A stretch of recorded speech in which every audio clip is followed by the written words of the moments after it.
We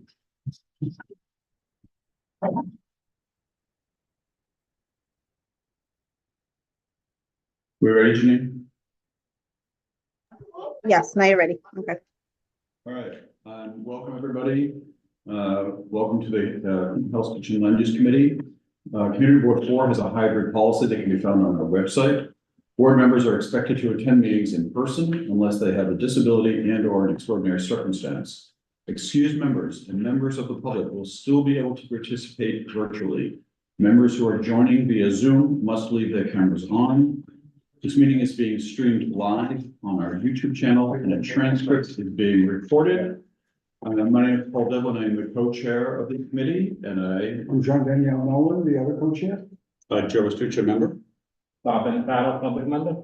Sandra Miller, member. Christopher LeBron, member. Dolores Rubin. Richard Bass, representing the applicant. Brian Weber, public member. That's you were thinking for a minute. Some people in the back. Public member. Christine Birthday, not member. Board member. Board member. Chair. Board member. Liam Buckley, not. But a new board member. Newly appointed. Newly appointed. Reappointed. Reappointed. Congratulations, Liam. Welcome, everybody. So we have 4 items on the agenda tonight. First, we're going to get a presentation on West 47th Street. And who's online tonight? I know in terms of members. No other members. There are some members of the public. Right. But I don't see anybody who's on this committee who's on here. So we have Here comes Richard. Great. No.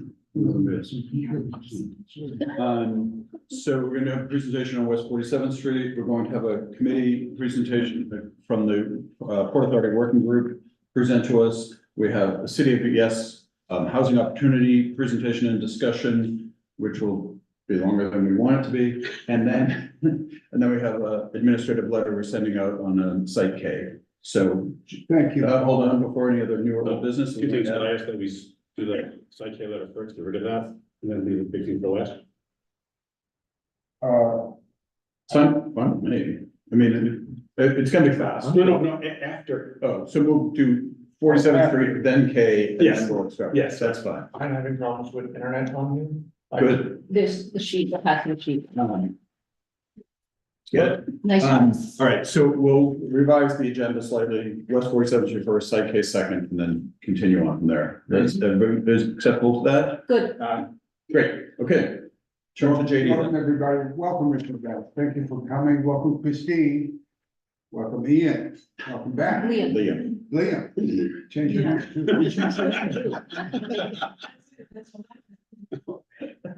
So this is a building on 47th Street. There's a history about this building. I won't elaborate on it. I know Chris knows a lot about it. Joe knows a lot about it. Essentially, it was a 4-unit building at one time, and it was sold. It became an illegal hotel for a while.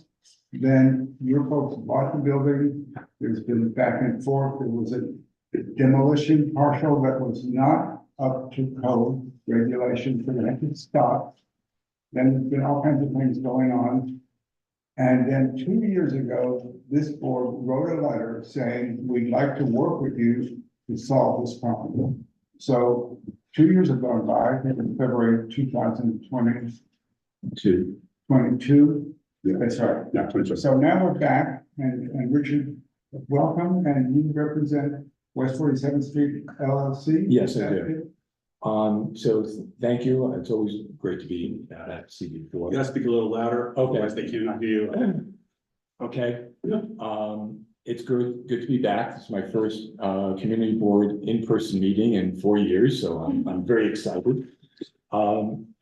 The building is on West 47th Street between 8th and 9th. The building engineer filed to stabilize the building because the rear 4th floor wall was at risk. He went to DOB, sought a permit to take it down, got the permit issued, took it down, and then DOB realized they can't do that because it violates the 20% rule in terms of removing square footage.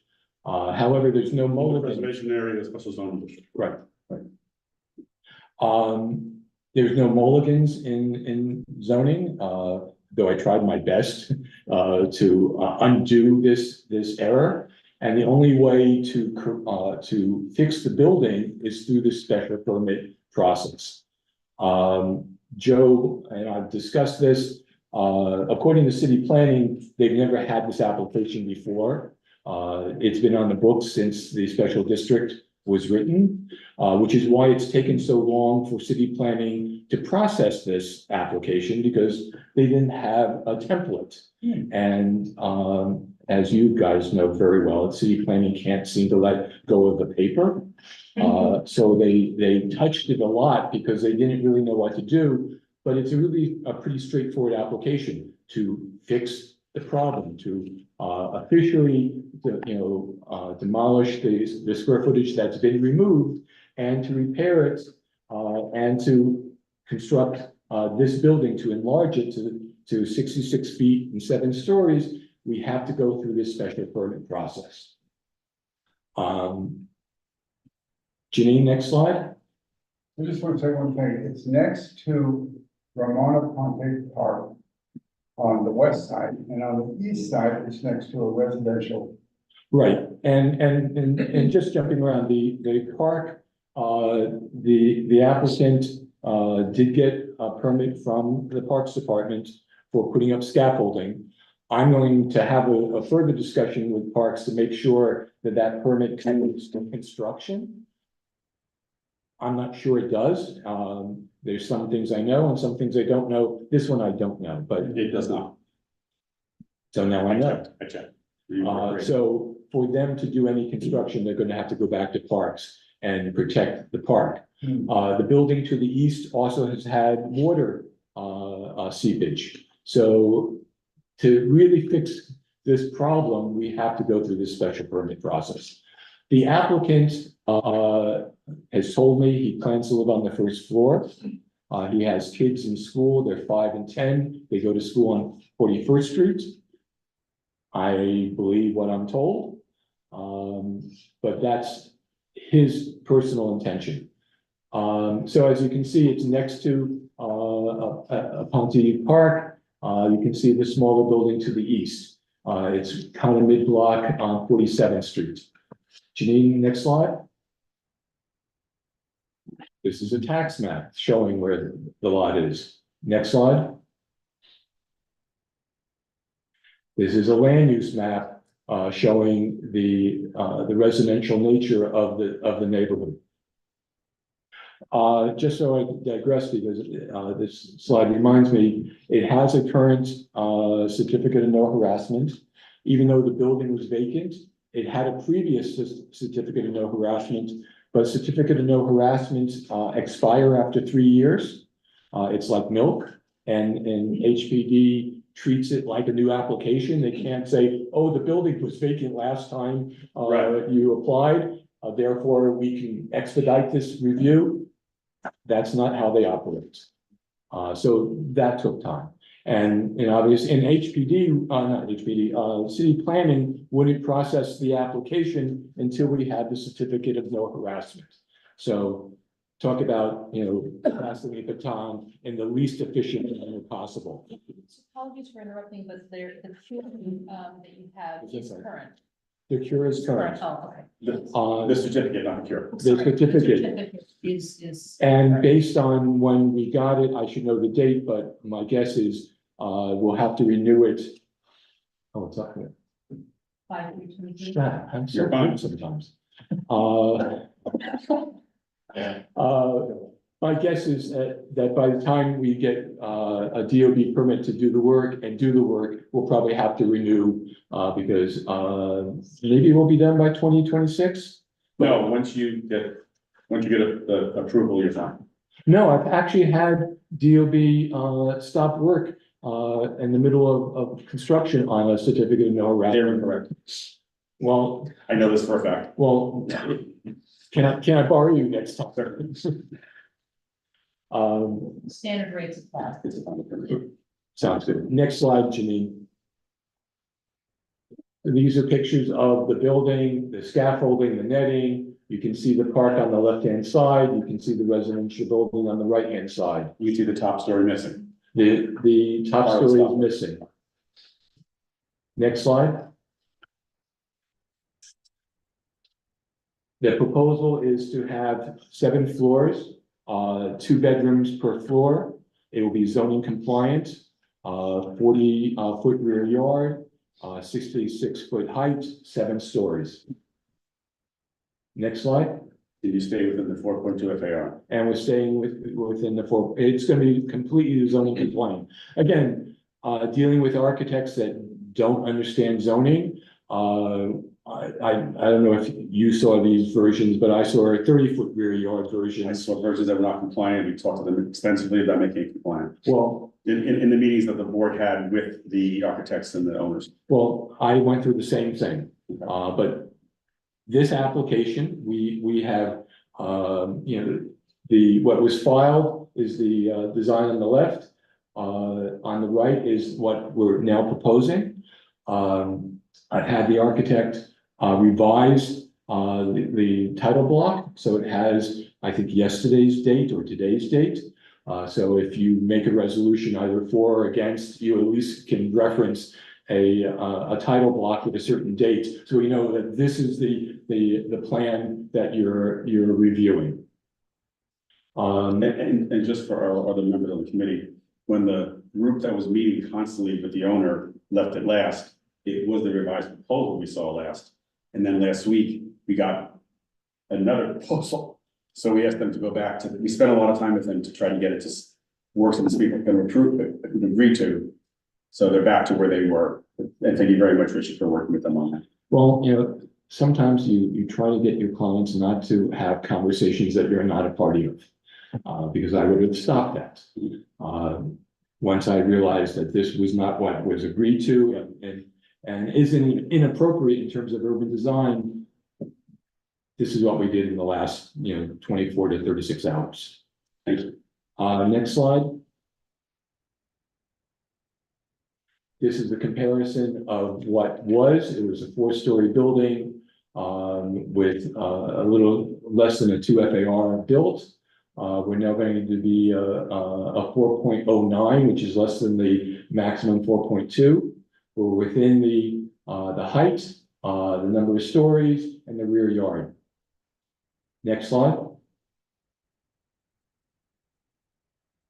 And we are getting a better rendering, but this is again what we could produce in 36 hours. But it shows, a traditional rhythm that's found in the neighborhood. Again, you can tell me if you don't like this, but I thought that the base should have a belt coursing and a different coloring, because that defines the pedestrian experience, and it's very typical in this neighborhood. If you don't like that, we can change that. What is the base? With two doors there? It's One for deliveries? one's for deliveries, and the door on the right is for going down into the basement. Okay. Could you go back one slide? Could you back one slide, Janine? So the 2 bedrooms, it says at least 20%. It is 20% 2 bedrooms? No, it's fully 2 bedrooms. It's all 2 bedrooms. Yeah, it's So 7. maybe it's one for purposes for presentation, correct? That's Okay. all 2 bedrooms, so. Okay. That's So- great. Yeah, so it's 7 units, it's all 2 bedrooms, everyone has a floor through, we're not looking at large floor plates because it's only 60 feet deep. Wait. All right, now, so the basement, the first ground floor, are those different floor plates than the floors 2 through 7 then? How does the first floor work? Let's go back to, Jimmy, can you go back a couple, slides to the plans? So you have a 1 bedroom on the ground floor? Let me know which one. Go on, one more.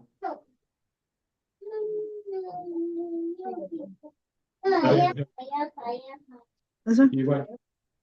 There you go. Look,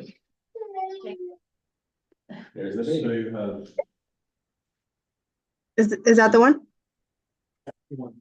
So that can't be the ground floor, because there's no. No, the bottom is 2 to 7, which that's what it says. That's the cellar. We'll sell it. So where's one? Yeah, I'm just noticing I left off one. Because there has to be a hallway to enter. So The hallway and the elevator shaft and all that, then lot. That's the cellar floor plan, they just don't have the. The first round, you don't have the ground. What you mean? our question is, what is the? Hold on, who's asking Janelle? I actually sent her the plans earlier this afternoon. So maybe. So no, it's not on, this is my official PowerPoint presentation. Oh, do you want me to pull up the other slide that you sent me? That I sent you a couple hours ago, that. Yeah, there's a- give me 1 second, let me pull it up. So we can also, I was gonna say, we finish this and come back to that. Okay. Because I think it sounds like you're gonna end up with 6 2-bedrooms, maybe a 1-bedroom on the ground floor or something like that. I don't know what your ground. We don't know. But Well, so it's You not just gonna said be that the owner intends to live on the first floor. On the first floor, and, But that configuration, I just wanna. right, She's looking for it now, so. Yeah, okay, so we're looking at school. Well, my question Sorry. to you, Paul, considering if the intention is for the owner to live there, it won't be a rental. So, It doesn't matter if it's rental or ownership. Yeah, I really think honestly, this owner street just is information so many times. That's really not material. Yeah. Because the 3 of us have been in so many meetings within that. I would say as long as we know what the layout is, you should. And honestly, it won't really matter, because it's gonna be more than 20% 2-bedrooms. Right, Correct. right. We have what design was, got it. but it's still gonna meet all the zoning requirements and they're gonna change the height of density, so. Right, I just was trying to figure out if I was missing something, if there was a relevance to understanding exactly. No, actually, that's why I think you've gone through the PowerPoint, it's irrelevant. Sorry, Christine? Just have a question, so the entrance is going to be ADA compliant, right? Yes, It's not a ADA step, compliant. it's not a step or something I that, believe so. Yes. it has a stoop today, but it's gonna go. yeah, I just want to make sure that they are building it. Thank you, Janine. It should. I appreciate your nimbleness. Someone with the handbrake. And if you can X out the bookmarks, we can see the full screen. I'm sorry, the sound is a little low. Can you repeat that, Joe? Oh, where it says bookmarks, hit that X and it'll get bigger. Oh, yeah, Yeah. sorry. There we go. There's a Bernine Cox with their hand raised.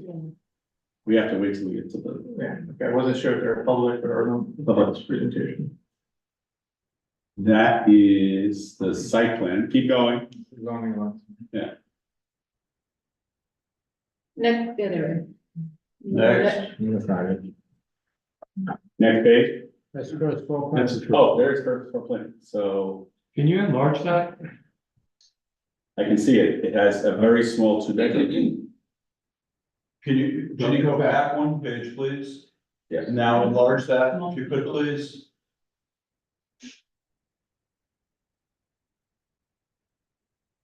So kitchen in there. So I think what the first floor does is it has a spiral staircase connecting to the lower level. The whole level. Yes, I and then see that there's a 2 bedrooms. little. Right, but Wheel. I think we want to see a kitchen somewhere. No, but if you go back 1 slide, The Janine. kitchen may be downstairs. Yeah, okay, go forward 1. Stop there for a second. Yeah. It says there a kitchen up in there. No, we don't see it. So I guess, Richard, we should just ask, could you give us a clearer plan of where the bathrooms and kitchens are? There's actually there's no kitchen and bathrooms in any of elevations. Right. It's 2 to 7, there's no, so kitchen and bath, you can just add that in, and it looks like the owner will occupy basement and ground. Right. And what does it say there on the proposed cellar? It's not a basement, it's a cellar, 100% below grade. So what does that say? I can't read that. It's going to be right next to the garden. What did that say? Auxiliary space to, I guess there's. Janine, can you zoom in just a little bit more, or please? can she read it off? I'd be sure It's auxiliary space to Yeah. somewhere. So just everyone should know that's a code word for space that can't be occupied for living purposes. But just says it's auxiliary, because you cannot have a habitable space in a cellar. Basement, you can, because it's 50% above, but cellar is 50% below. So I just think, Richard, getting a little more detail, we'd like to know that we're not endorsing a non-building code compliant Got it. plan. In zoning compliant, yes, but building code compliant is the right way to go. City gas will fix that. No, no, city gets fixing it for basements. And, is that an areaway or something in the rear to bring light or something in there? Is that what's happening? It actually looks like, Yes. those would be two windows and that might be a staircase down to a well. Right, so thing we should note for us is that is excavating below for the foundation. We'd like to make sure there's not a problem with structural instability that could cause further reason for demolition here after all this. Oh, what side is that? Is that east or west? That's on the north. Okay, so that's. That's the cellar. The Haunted Park is on the Top. image. The building next door is. But because that space doesn't exist today, JD, Right. when they excavate it without proper supportive excavation, it would mean the back wall gets destabilized and has to be removed, and that could be another problem for this owner. I will get an engineering report on Yeah. that. Great. Any other questions on, so Ginny, can we go back to the PowerPoint, please, and back to the slide we were on? Thank you. Okay, no problem. That was huge problems with the adjacent building. Right, right, Yeah. With debris potentially falling into the park itself. And the right. project. And there's some. Yeah, both sides. The trees on that side, Yes, there is. There's a cottonwood tree that's over 40 years old. right. So that's right next to that. Okay. Surprisingly. Right, you wanna look at the surroundings, Richard, to see if it makes total sense to do this, but if it causes a problem. Like, it's not just supportive excavation for the building, the park. Barrier is there, so you have to support the park. Right. Yeah. Okay. It's heavily used. For the full board meeting, I've forgotten, it's been a while, the presentation again, or does the committee just? No. Okay, We are deciding. okay, just. You only have to suffer this. This is not, if you were the Port Authority of New York and New Jersey, you might have to come back to that. Not for this. Sorry. This is where we left off. Slide? Keep going, Janine. Jenny, continue forward. That's. It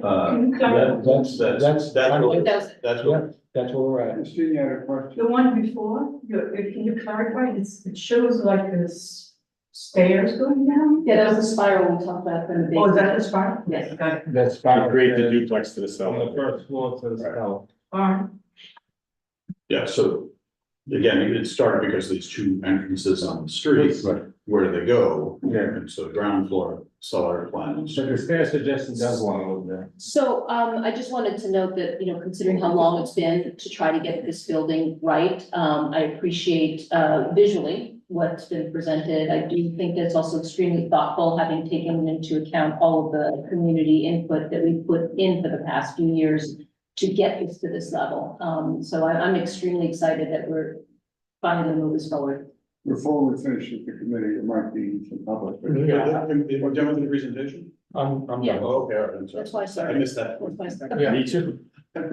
So I believe I'm the only member that has overlapping business with regards to the park and zoning. The last 3.5 years, because of what had happened to with your client and this particular building. How things rolled out, a significant blight and quality of life. In that area has specifically decreased, significantly decreased. We've had a heroin problem now, because of scaffolding put up. We got human feces. There's been encampments.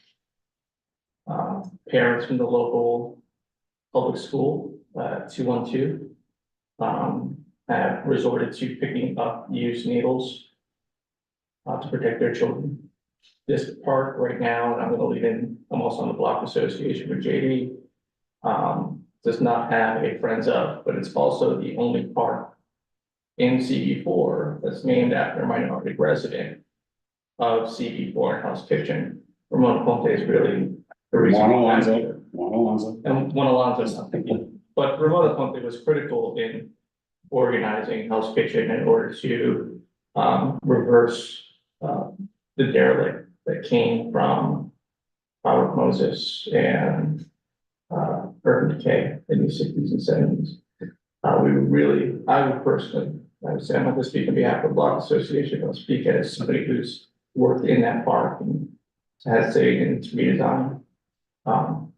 We need your client's help to not just ensure that the park is usable, but that they're a member of the Block Association can truly help us develop a Friends of Ramona Ponte Park.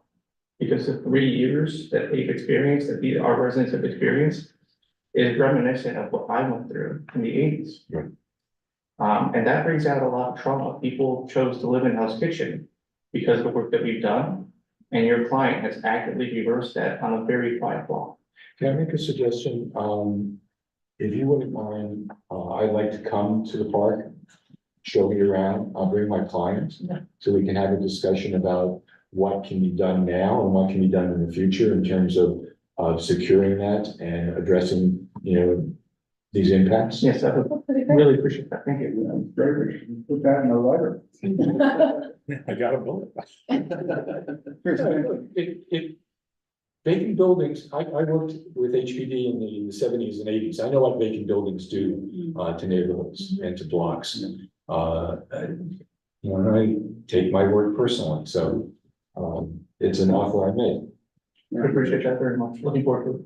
Any other questions from the committee, Joe? Just pick up on Chris, is that Ramona Ponte, our community board got it. Decided as park, because it was a vacant lot, that's a former site of the police station. In the town north, prior to its being built in the 1930s, it was a vacant lot for a long time. We led a campaign, we got it designated, Chris was in a stroller at the time, and I'm not kidding. And it's amazing that it's consistent, it's persistent for this long.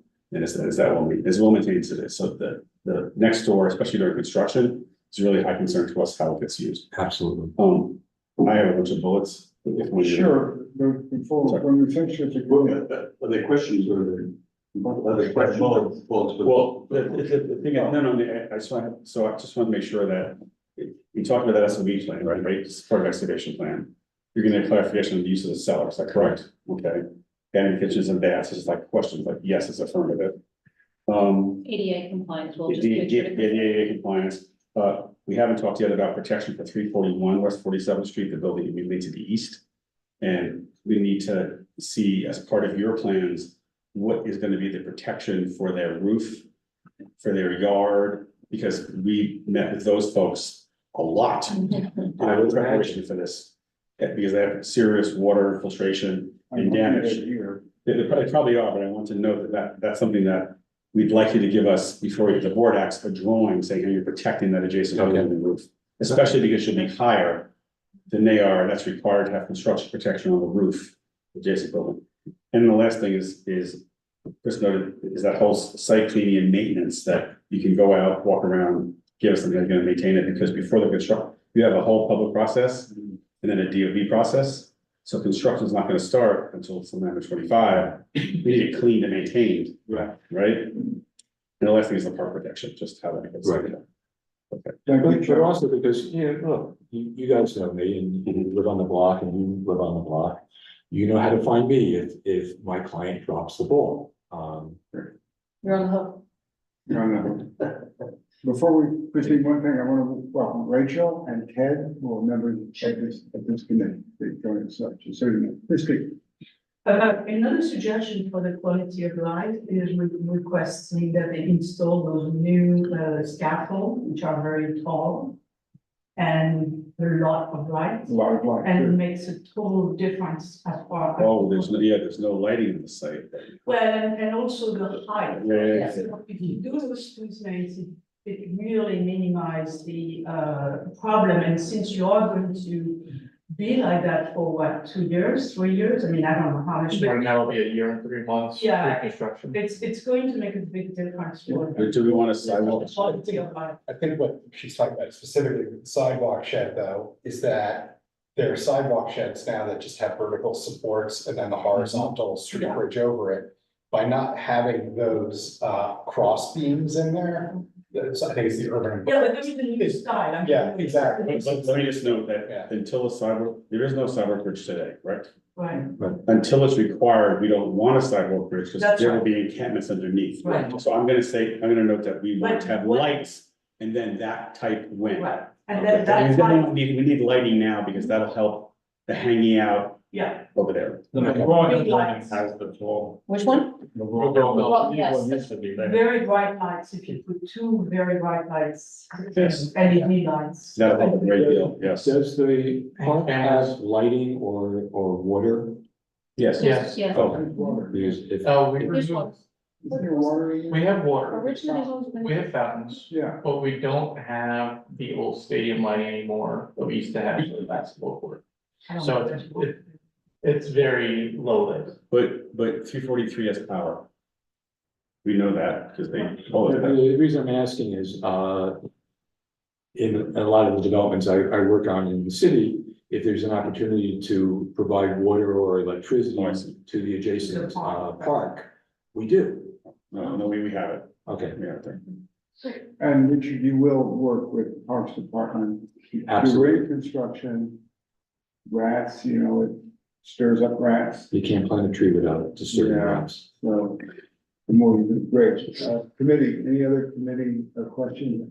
Kim's I have a more procedural question perhaps, Sure. so I saw that the last letter we drafted and with respect to this building in 2022 was about requesting a plan that's compliant with the special condition district, so is this time around, are we indicating some kind of support conditionally? Well, now that or- we've seen it, it seems to be compliant. Okay. Yeah. So it sounds like it is going to be a lot of, Right, I would We'll get love there. your support. we'll get there.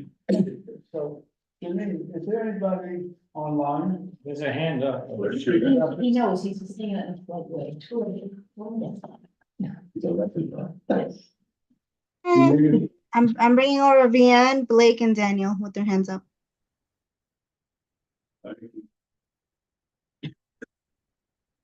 That's time for a cookie break then. Christina, you changed your mind? Van is now over. Van's hand was up first, we'll go to Van. Welcome, Hi. Jan.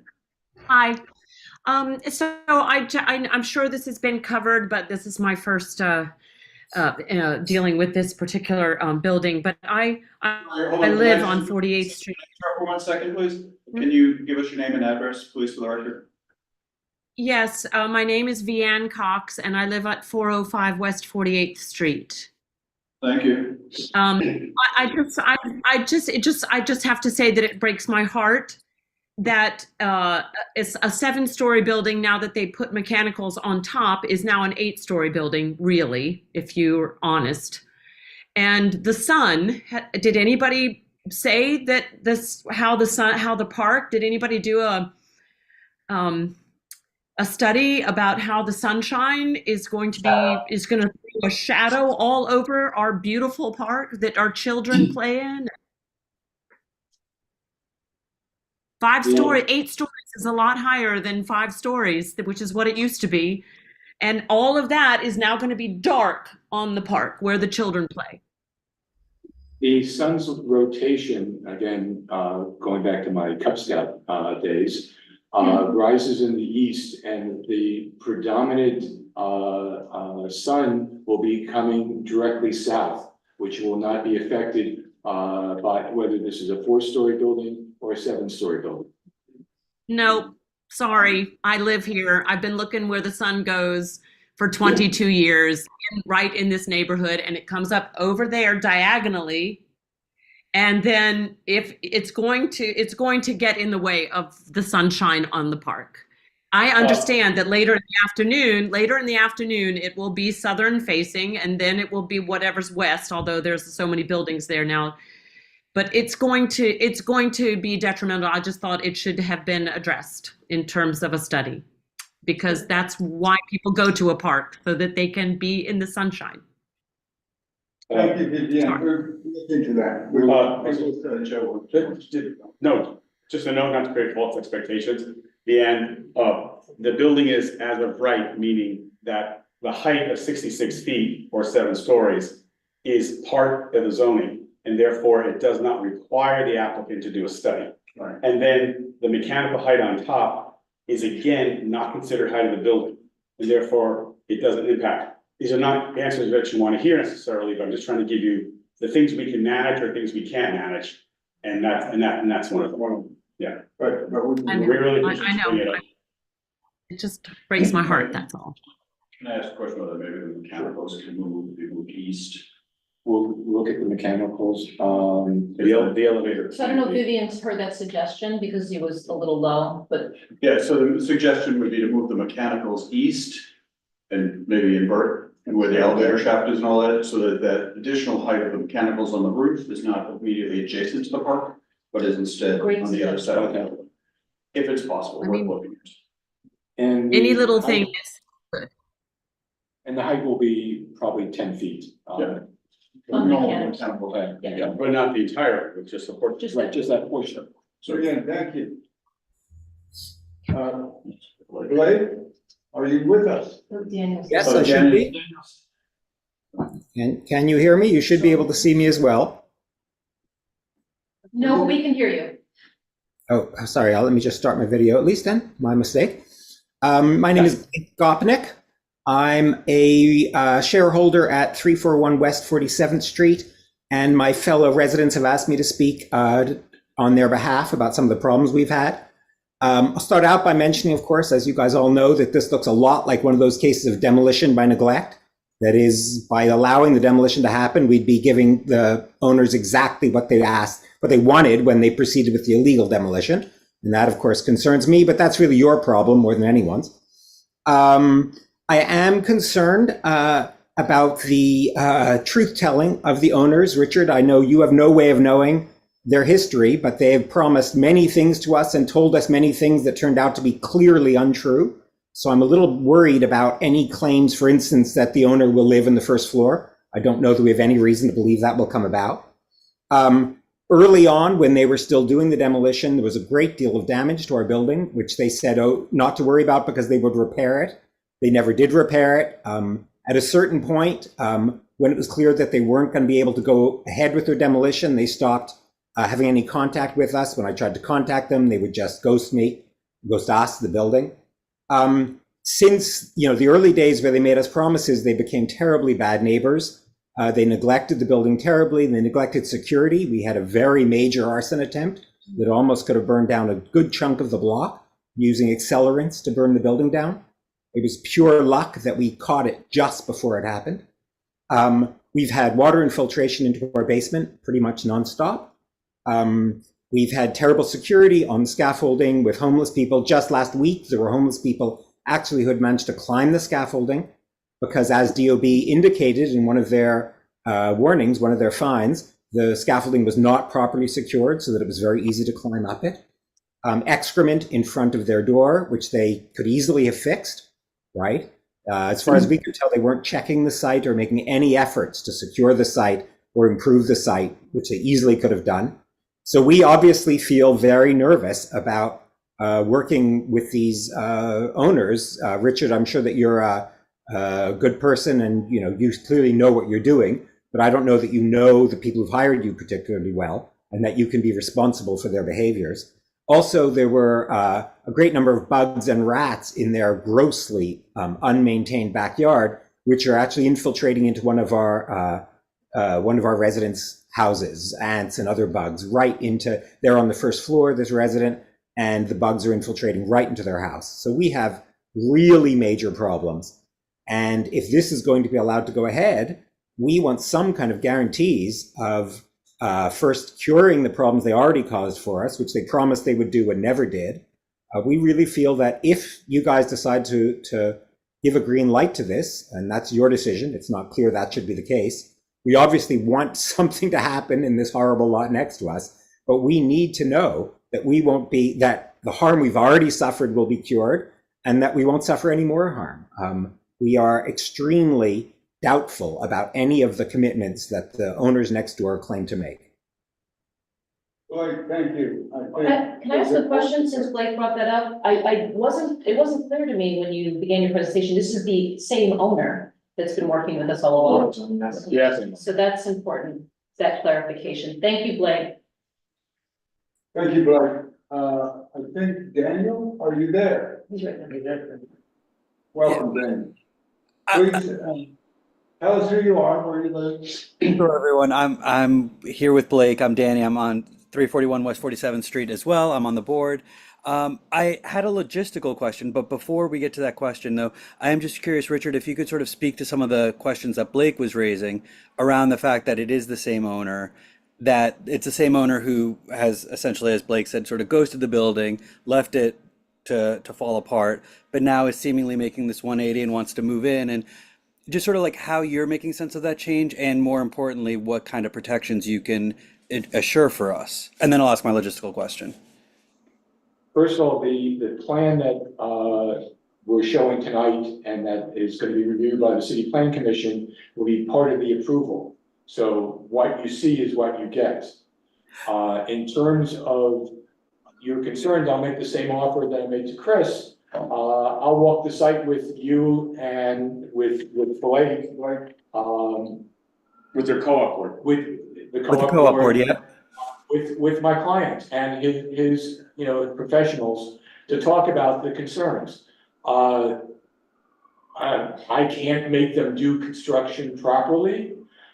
That's beyond my pay grade. But we can talk about a strategy and a plan that will hopefully reassure you better than you are today.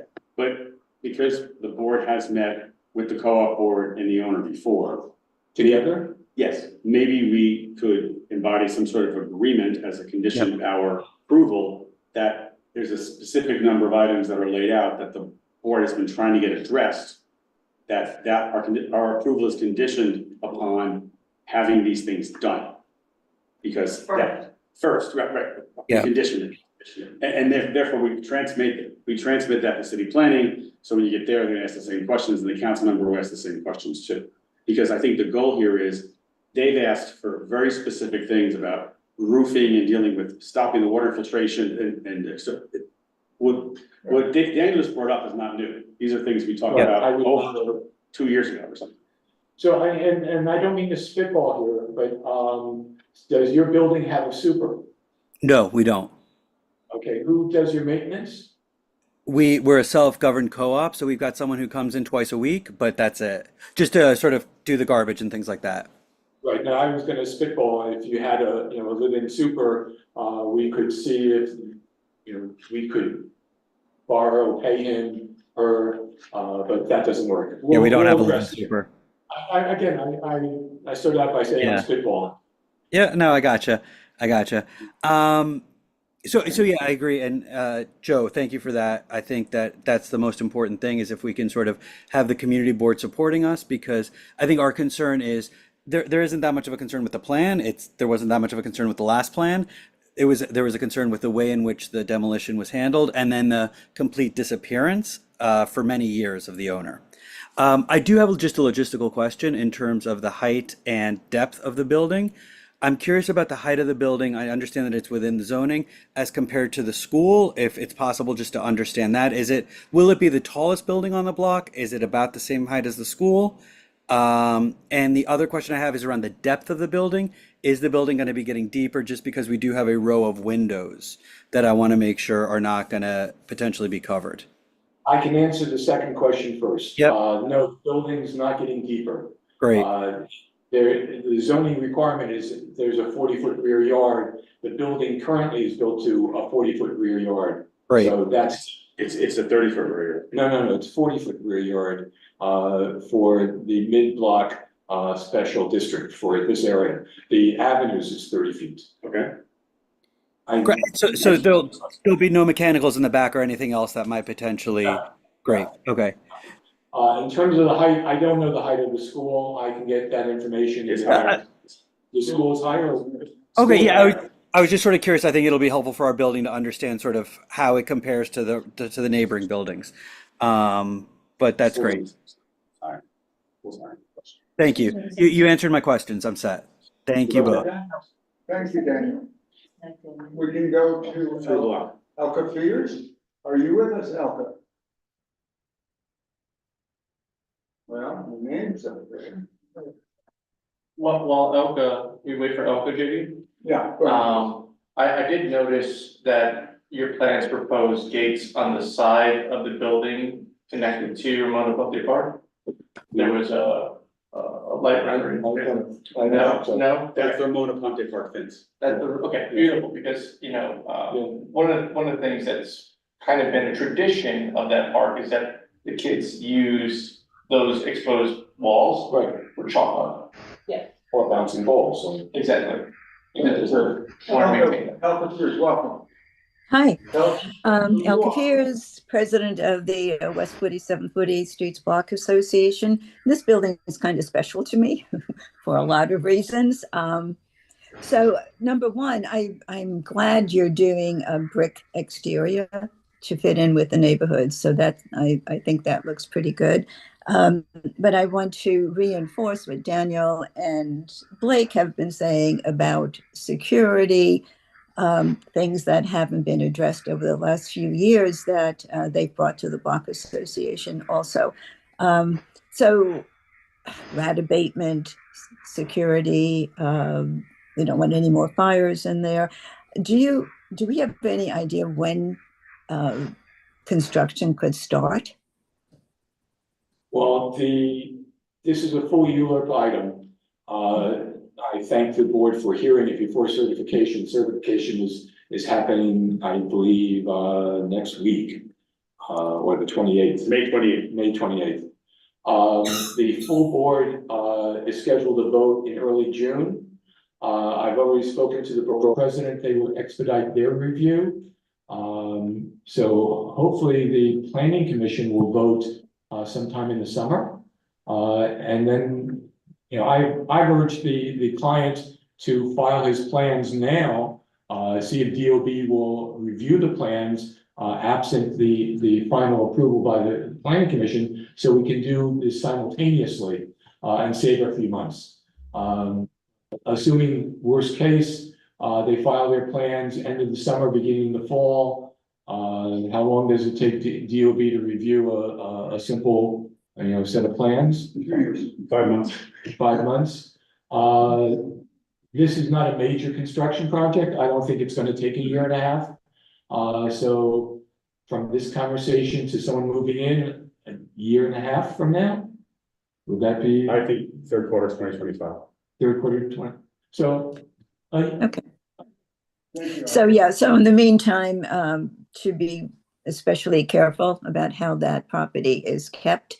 And also, besides the Block Association, as Chris mentioned earlier, it would be good to have a little number of people from the abutting building that Blake and Daniel and all meet with them on some kind of regular schedule, so they are kept in the loop. Well, I'm gonna make that recommendation to my client. I'm also going to make sure that they have a contact person, so that in construction, there's always something that comes up that we've never considered. And who do you call? You don't want to call 311. You want to call John Doe and say, hey, there's a leak in the building, and. But they have to have an access agreement for 341 because they're building higher above. They have to protect the roof, so that can be embodied.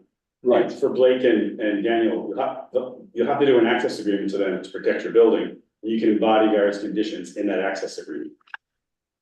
Okay. Thank you, Al. Thank you. I want a real person on the other end of that phone, so when issues do come up. Richard, could I ask, your earlier offer, instead of waiting all this time to fix these problems, I'm gonna call him. can we address them? I'm gonna call him tonight or tomorrow and raise these issues about what we can do now.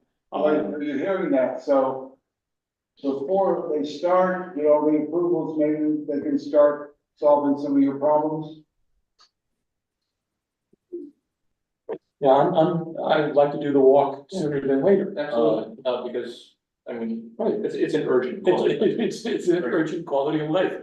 Again, this has taken too long, and there's credibility. Yeah. And you build credibility by producing, results. And it's an urgency about the week and. Yeah, no, I think we have one more speaker. Yeah, Katie Hamilton. I had, could I do ask a follow-up question? Blake, go ahead. Great. One of the problems with the previous repair promises for the damage done during the last demolition is they kept saying, we're not going to, there's no point doing them now because there'll be more damage before we're done. Don't worry, when it's all done, we'll take care of it. Is there a way to include in the list of demands, the list of requirements, some kind of funding in escrow so that we know that there is money for those repairs when the building is done and all of you, in a sense, have signed off on it, and there's no more way, there's nothing to prevent them from doing? Is there some way to put in a real guarantee, some kind of financial guarantee, so that those repairs are done when the building is done? I don't think it's a huge amount, but it would be, we could do a walkthrough and show you all the damage that's already there, and then say, let's put double in to guarantee that repairs will be done. We're very nervous working with these owners because of the experiences we've had before. Blake, I recommend two things. In your access agreement, you would definitely put something like that, so you'd have money put in escrow to cover whatever, because you should count on there will be other damage besides what you've already experienced that occurs during construction. That's unavoidable sometimes. But for this one, for the current list, I think we should seek to get an agreement from the owner prior to our board action that Richard can work on with your co-op and the owner to get a thing listed. Here's what it is. And I'm going to make the suggestion that instead of them doing anything, they just fund your co-op to do it. That's cleaner because you can manage it. And therefore you have control over the repairs as opposed to a contractor that you don't know. Is that helpful? Is that a good direction? Our board would have to approve that. I'm not actually even on the board. Daniel is, but yes, that seems to make sense. Right. Yeah. Okay. And then just one last thing, the neighbor who lives on the first floor asks if it's possible to immediately have the yard cleaned up, rat abatement done, insect abatement done, so that the problems of insects in his unit and rats on the edge of his unit can be resolved immediately. That is, can we at least fix all the things that need fixing right away as soon as possible before anything else moves forward? Because we should at least return the site to some kind of decent state before anything else happens. Yeah. So Blake, what we'll do is make sure that Richard is introduced to you guys and you can connect offline and address these issues. Right. So Richard will make sure that you get. I'd like to have the list. Also, I would imagine that my client's insurance company would be a party to the. My answer is they should pay for it and make their claim later. Got it. Yeah, it's all that. Thank you, Blake. Katie. Hi, Well, I actually just have two statements. One, I think it's a very, very dangerous precedent to set to reward. Sorry, Katie, I'm gonna interrupt. I'm sorry, it's Paul. I always do this. Name and address, please. Oh, Welcome sorry. to Katie Hamill, Manhattan Plaza. Can you hear me? Katie, where? Can you hear me? Yes, Katie from where? From where? Manhattan Plaza. Oh, okay. Thank you. I think it's a very dangerous precedent to set to reward dereliction of responsibilities. Everybody now is going to just factor in, hey, let's just ignore this and let it go to crap for a couple of years and we'll get our plans through. And that is going to make tenants suffer and the neighborhood suffer. You are rewarding them for neglecting their role as a community partner. And we just think about everybody who owns a building now goes, oh, well, that's all, we're just going to let it go to shit, excuse my language, and we'll get it approved. And that was my original comment, but also the sun for the park. I know it seems trivial. These kids in Manhattan Plaza have so little green space as it is. They're concrete kids. They crave that little bit of nature. And I would think this planning board of all, who seem to appreciate less cars and more greenery and more bikes, would understand the importance for kids' mental health to have that little oasis and make sure that every single option was checked to mitigate interfering with that little bit of land that they have, because they really, really appreciate it. Thank you. Thank you, Katie.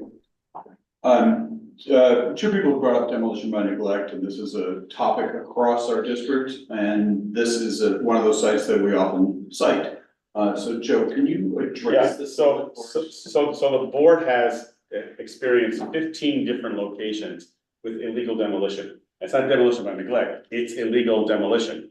And in every case except for one, we stopped it. The only remedy if there's legal demolition is a special permit. And what it means, instead of the owner doing what they want, they have to go to the very process you're sitting through tonight, where they have to present plans, have things scrutinized, and come up with an agreement as to what's gonna happen around it. So although Katie, it is not really a reward, it's part of a penalty because there is serious cost attached to it. And in fact, we as a community can actually weigh in on what needs to be done or can be done. So if the owner was able to do the illegal demolition and then just proceed as they wished, they would not have to come and say the facade must connect, there must be light and air adjacent, this happens here, fix the repairs. We could not even get to that point. I know it's Do you a hard not, pill to do you not swallow. ask them why they stopped taking care of their property? No, Katie, it's that, I just wanna say, it's a hard pill to swallow, but it's all we have. And Oh, enables no, us I to understand. you But know. there needs to be, they need to be held to account when they do stop taking care of their properties, is what I'm saying, You're because then correct. everyone. Right. Absolutely. You're correct. Thank you, Katie. Finally. So I think we've covered everything except. The tissues for the cookies. Is it my left? No, that's Katie's hand That's still up. Katie's hand. Yeah, that's it. Richard, that West was taken to that precinct on that spot for sex, for play. The show called Sex. Oh, okay. I know, There's been so much sex in the news lately, so. she was arrested on stage. It's an historic place. Well, just, staying on that top guy who's doing a site visit, on the Yonkers border, that Eliza Hamilton, had founded a orphanage. Yeah. And, I thought that was kind of cool. It's like, So segue, sorry. I'd like to make a motion, but I know Joe wanted to summarize points, so. Yeah. Might as Before well we wait, go, thank you. Richard, thank you very much for listening and being so cooperative and working with the people next door. well, but it's the only way to fix this problem. I mean, there's only one path and, Much appreciated.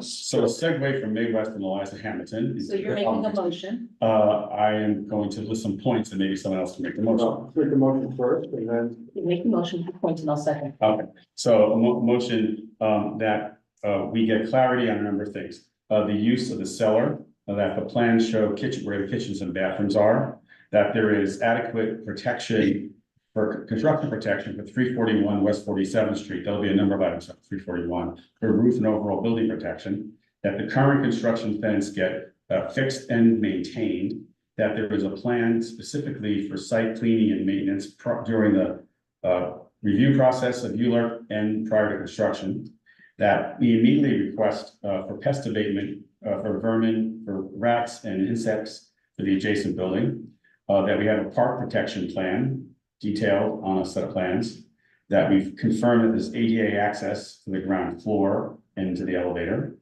When the sidewalk shed is put up, that it's higher with adequate construction lights, that we ask for two exterior fixtures to be installed now, LED, to light the site to create security today. oh, with camera, please. We didn't say anything about, we said anything about cameras, yeah. That we note that there needs to be an access agreement for 341 for construction. They will negotiate in good faith on that. And possibly to move the mechanicals to the east to mitigate the park shadows.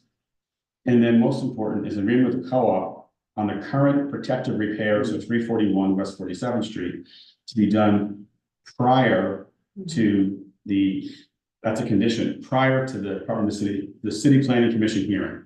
So there can be an executed agreement that gives you about 30 days or 45 days to do that. And please, my colleagues, have I missed anything? That's separate from the conditions and the access agreement, correct? Yes, For the current yes. repairs. That's the current repairs. And can we also thank them for the offer for the tour. All the park, yes, And for meeting with the, park tour and meeting with co-op board. I'd like to make sure we add in a construction look ahead schedule and regular communication with a person. Identify a construction rep, right. What's Construction the rep. deadline for the repairs? I think we need to, between now and the time we have our board meeting, we can see if we can get further solid information from them. And working with the Parks Department, yes, we're Going going forward. That goes along with the plan. right. I second. Do you have, Just to clarify the motion, is this a motion to approve? Approve with conditions. Approve with conditions. Yes, with conditions. Sorry, he started to just say, I'm gonna list the conditions, Yes, so you're right. yeah, So yeah. I second the motion to approve with those conditions. And it's a full page of conditions. All in favor? Aye. Anybody opposed to this? The abstention. Okay. Okay, Terry. Richard, thank you so much. thank you. Do you have a Parks connection? Mitch Silver used to be my Parks We do, connection. yeah. Can you send that to me? Steve Yes. Simon. Because I find calling blind in the parks. No, Steve Simon will make the connection for you. Okay, great. And William David, if you don't hear from us soon with an introduction to Richard, just please let us know. Email Jesse Bodie. Thank you for hosting me tonight and thank you for your cooperation. Thank you. Looking for the red? Okay. I'll take I your. turn it over to Paul. You want to take this, Okay. We're gonna now discuss, site K. It's an administrative letter that we had sent out previously. This is a ESD development site that, there is an RFP out, a bunch of proposals are coming in. Given the experience at Slaughterhouse site where, they had a hotel tower and a affordable housing tower. The hotel financing has become challenging, and so that whole project that we spent years trying to get done is now stalled. So we want to have a statement made reinforcing. Good night, guys. Good night, thank Thank you. Reinforcing the notion that, any approved proposals for site K, are not dependent on hotel financing. Solely on hotel financing, so that this will move ahead and we'll get the housing. Can you, just, for the record, state where site K is? Oh. Between 35th and 36th Street on the east side of 11th Avenue. Did everybody get that? 35th, 36th, 11th Avenue. And to note, we did is we attached a map. One of the things we were concerned that the Javits Center really wanted more hotels. And we need to remind them that since they acquired that back in 1983 or something, there's been like 6,000 rooms built as far as, it's 7,897 rooms have been built. So the desperate need for a convention center hotel really is not there anymore. And that goes from budget to super high end.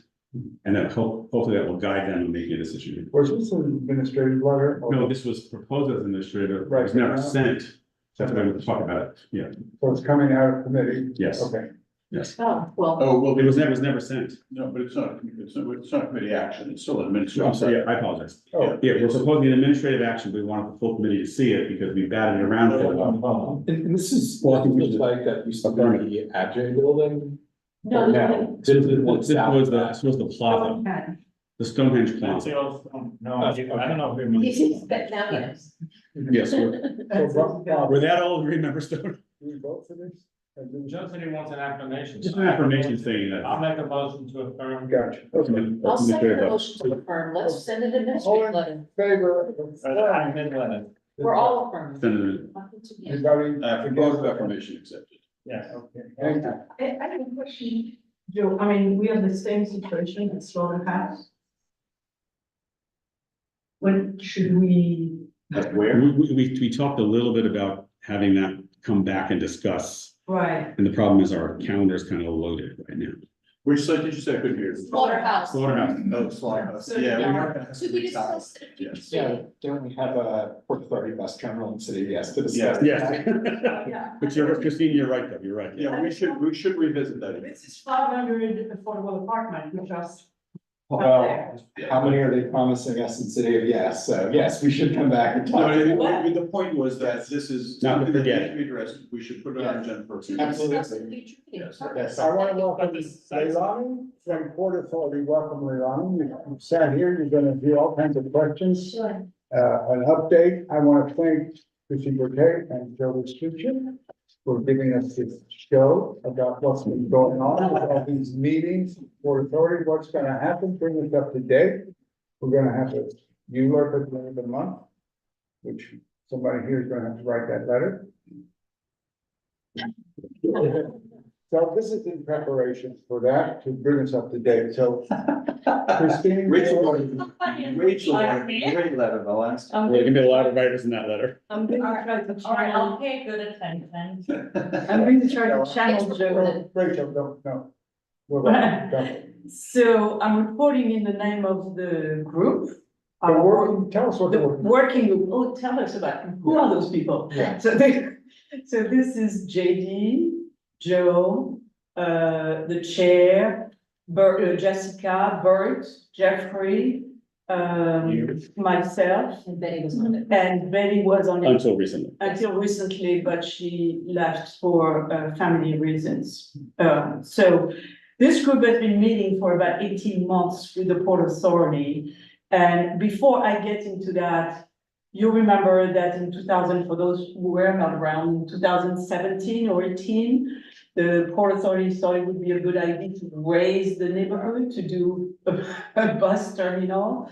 And we strongly reacted to it. Joe organized tremendously, and we obtained out of that we would have no imminent domain. So everything would be built around the existing houses.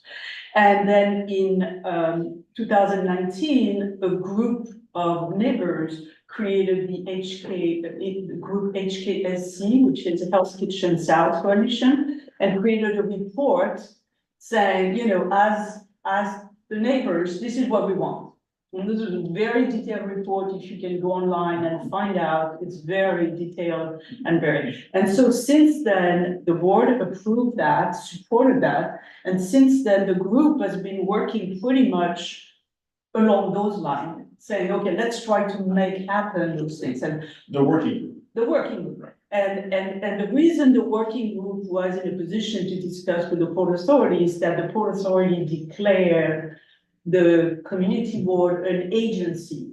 Normally, the agencies are the DOT, the DEP, etc. And they consider that our input was so important, we should be considered an agency. Participating. Participating. We are an agency. Right. Right. We are Yeah. participating in the Yeah. process, which gave them the flexibility.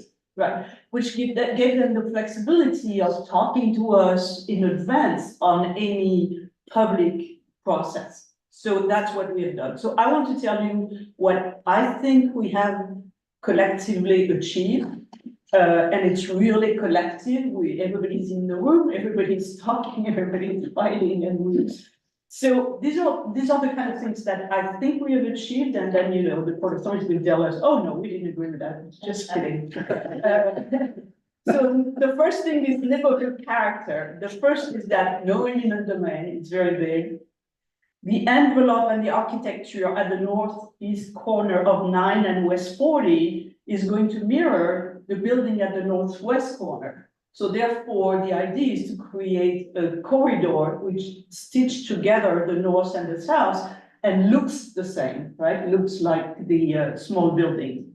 And then the facades under the 9th Avenue Bridge on 9th Avenue are visually going to be aligned with the adjacent tenements. So the idea is that if you have low windows, under that you will have low windows. So it's going to look like It's part it of was my there before, or it's part of an architectural ensemble. And I think all of those discussions were very intense, and it took us a while to get them to agree to it. And we had to fight DCP, who wanted to do some very fancy, grand stuff. entrance. Grand entrance and etc. Okay, green space, what we got is, as you probably know by now, 2 very large park spaces. They are going to be between West 37 and West 39. And Between 9th and 10th. between 9 and 10, yeah. And pretty much the measurement is 400 by 400. Right, so that's a big chunk. And unfortunately, those things are going to be delivered only in 10 years, because in between, they are going to use them to put interim bus parking there. or bus loading and Plus, unloading. it's actually an The bus on-site terminal. terminal, Right, on-site terminal. Just ask, I know that the plan said for 8 years and then they wouldn't deliver the part. yes, for we asked 16. that question, we don't have the answer. Okay, We don't have the answer, we gave the question in DIS and say what it is, right? right, but 10 years sounds much better than Well, 16. but just for clarity, so because at some point they build the storage facility first, which is between Right, 8th, 9th, and 10th, that becomes part of the bus terminal temporarily, but these outdoor lots become part of the bus terminal too. right. So it's a really, So- it's not just city parking, Yeah, it's so the active. implication, Yes, the understand. implication is that from a traffic standpoint, it's going to be crazy because all the buses are going to be in and out. And then the people are going to be in and out. So- Thousands. Right? Thousands. Right, so it's going to be crazy, and by the way, the Port Authority has said that publicly, that it was going to be a very, very intense 10 years, right? Christine, just tell them, we understand this, Joe. No, I'm just trying to clarify. Let Christine finish. You and then know, we'll- she knows this number like that. How many people use the bus terminal daily? Oh, 200,000, Right, so those people are gonna Yeah. be coming yeah. back and forth. Okay, on the pedestrian experience, I think we have made a lot of progress.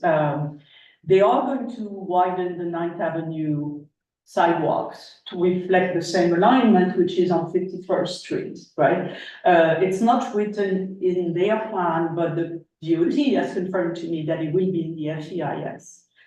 There is going to be a new sidewalk restored on South 41st Street between 9 and Dyer. You know, between 9 and Dyer, there is a tunnel right now and there's no sidewalk. So they are going to create a sidewalk.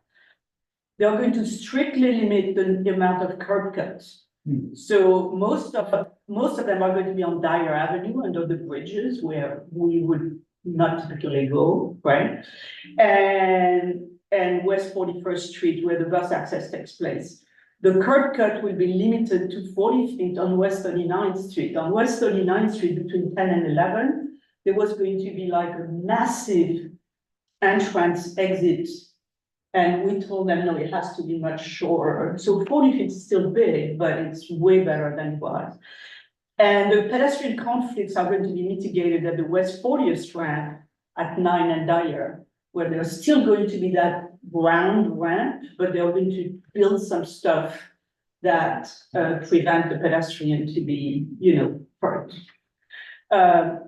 And then big accomplishment, we're going to have trees every 20 feet all around the property. Why? Because they are going to be all the Con Ed access grades inside the building between Joe and I. This is something we've been asking for Huge. 10 years. It's huge because, so It would be- this whole thing is very big. If the Con Ed things were, if the vaults were outside, there wouldn't be like, there were like 10 trees. Right. So that's really big. So we're going to have a wider sidewalk. And then we're going to have continuous retail on all street facing walls. So they are never going to be a blind wall, right? We're going to do a store or something, which activates the thing. And then they have promised us to give us the rest of the sidewalk enlargement. They have a map with everything they have done, but they were not in the position. So I think probably in the next meeting, we're going to get a map of all the sidewalk enlargement. So on the sidewalk standpoint, I think from the pedestrian experience, it's going to be really, really different and much better. Okay, traffic and parking. So you heard West 41st Street is going to be closed between 8 and 9, right? So that's that street which goes under right now. Yeah. They're going to close it and instead do a huge atrium. And so the result is that between the portion between the middle of the block and 9 is going to be really loading docks. And it's closed, so even less traffic for us coming through, which is great. You can still get into it, but you can't pass through it.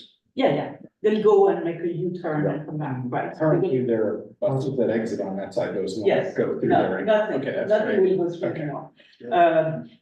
No bus circulation on the streets, this was a big deal.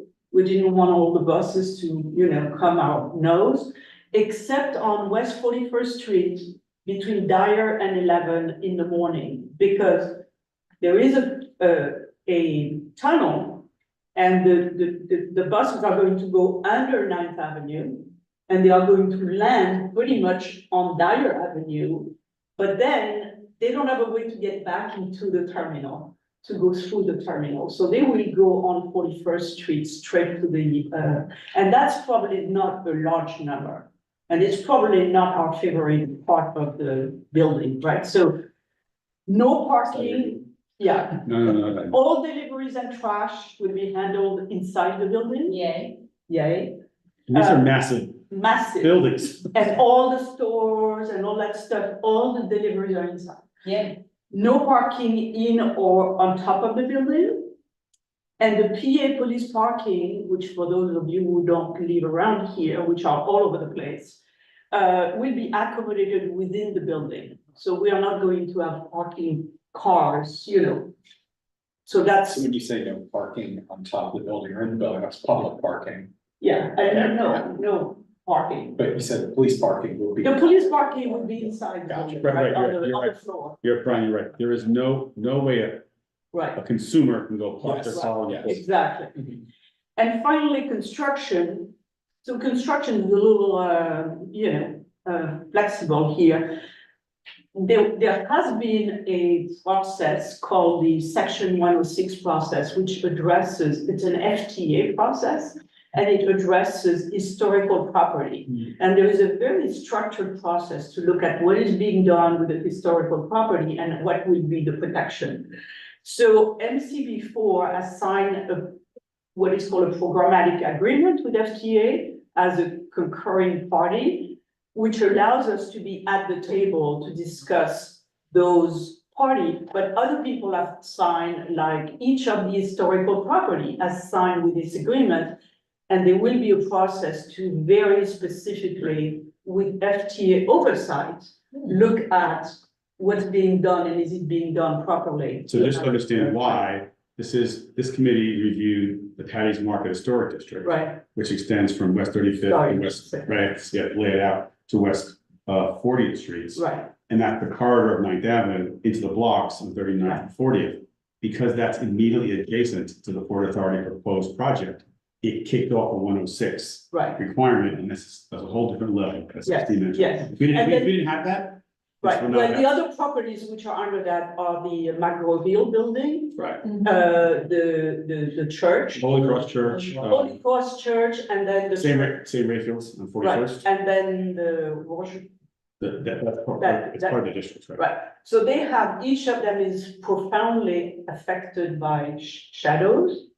And each of them is profoundly affected by the building, because the building, the construction, which is, so the agreement is, it's a process, it doesn't guarantee anything, but it says, they will have to provide a plan, they will have to provide construction protection, etc. So that gives us protection on a big chunk of the. The buildings on West 40th are Right. between 20 feet to 6 inches away from Right. the new terminal. So That's a serious proximity. That's going to be pretty intense. Yeah, sure. And then they have told us many times there is going to be a construction task force with traffic management, and it is going to be ongoing.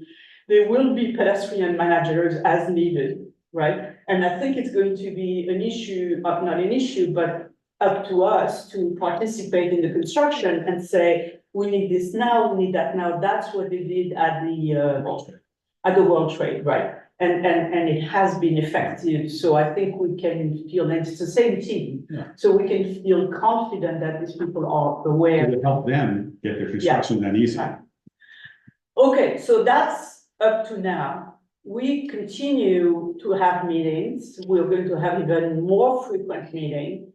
And as you know, you have all participated into the DEIS response with the mitigation list. Right. And by the way, mitigation, some people call that mitigation, some people call it community benefits. It's kind of interchangeable words.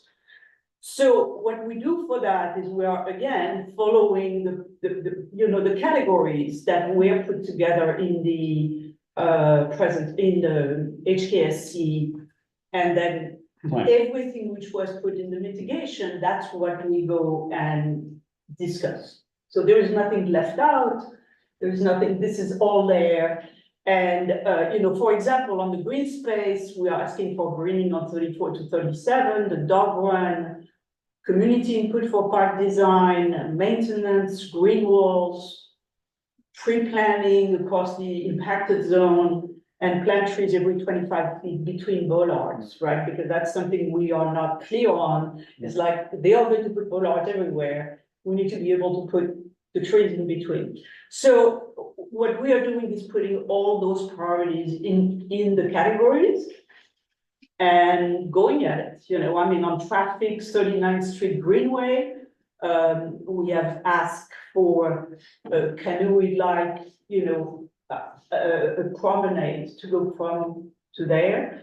Pedestrian manager, reduce the signal greens, install camera, 8th Avenue barn stands, alternate configuration West 30th Street, enlarge 9th Avenue sidewalks. I think now we got improve M42 bus, mid-block crossings 37 and 39, and the neck down at 40 and 9. So these are all, again, there is nothing new here. Those are all the things which are in the DEIS letter, which was approved and signed off. Remember, the mid-block crossing is part of set up for the future park. Right. People crossing mid-block. Yes, Park. yes. For affordable housing, we have asked for Northeast Dyer and 33rd Street, which is a site which doesn't have any building on it and is away from the project. So you could say you could do it right away, but it's a big site. So the Northwest Dyer and West 40, which will become freed up after the first phase, possibly. The ramps get reconstructed and they currently encumber that site. Right. They can move off that. Right, site. and therefore, at that point, you could say, okay, we can use that site. And the northeast corner of 9th and 41st, which would probably be available at the end, right? End of phase one. Right. Community facility site reserve space for white box community facilities. White box meaning that they are finished space. It's not like, okay, we have to spend, and we can have any kind of, theater, local office, CB4, big, whatever. And as we learned with this before, it includes the mechanicals because the white box without the air conditioning. We learned that. We learned that Clinton Green project. Wow. Right, I didn't have that in there. So that's something that, okay, I'm done there. Environment, we have, the environment group, we have the solar panels and the green roof. I'm personally confident they are going to do that because they have a very aggressive environmental plan. So we'll see. Beyond the Beyond the local law, right. And rainwater sewer separation, which is the environmental group is very intense with that. Retail uses. Drone delivery dogs. Say that? Drone delivery dogs. Drone, with the drones.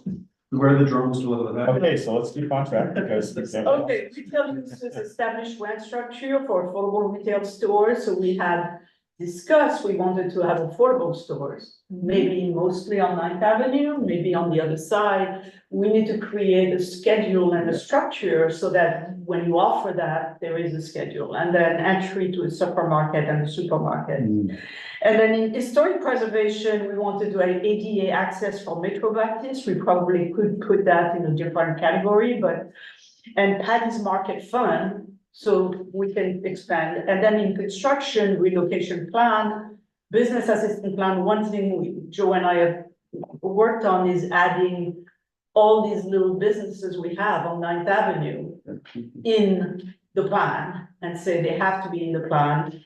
Night work mitigation, they're supposed to work every night, and public safety social service plan, we don't want to have scaffolding and people under scaffolding for 10 years, right? And then project design, we need to continue to work on the building design, which is not finalized, as to make sure it's integrated into the, the fabric of Hell's Kitchen, because on 8th Avenue, it's okay, but then they can do a little bit whatever they want. We have an international architectural firm that got with RFP. We want a distinctive building, but we don't want a architect building in the middle of Hell's Kitchen. You don't want like a building you see in the Emiratis or people. Yeah, that's exactly what Exactly the right. first version looked like.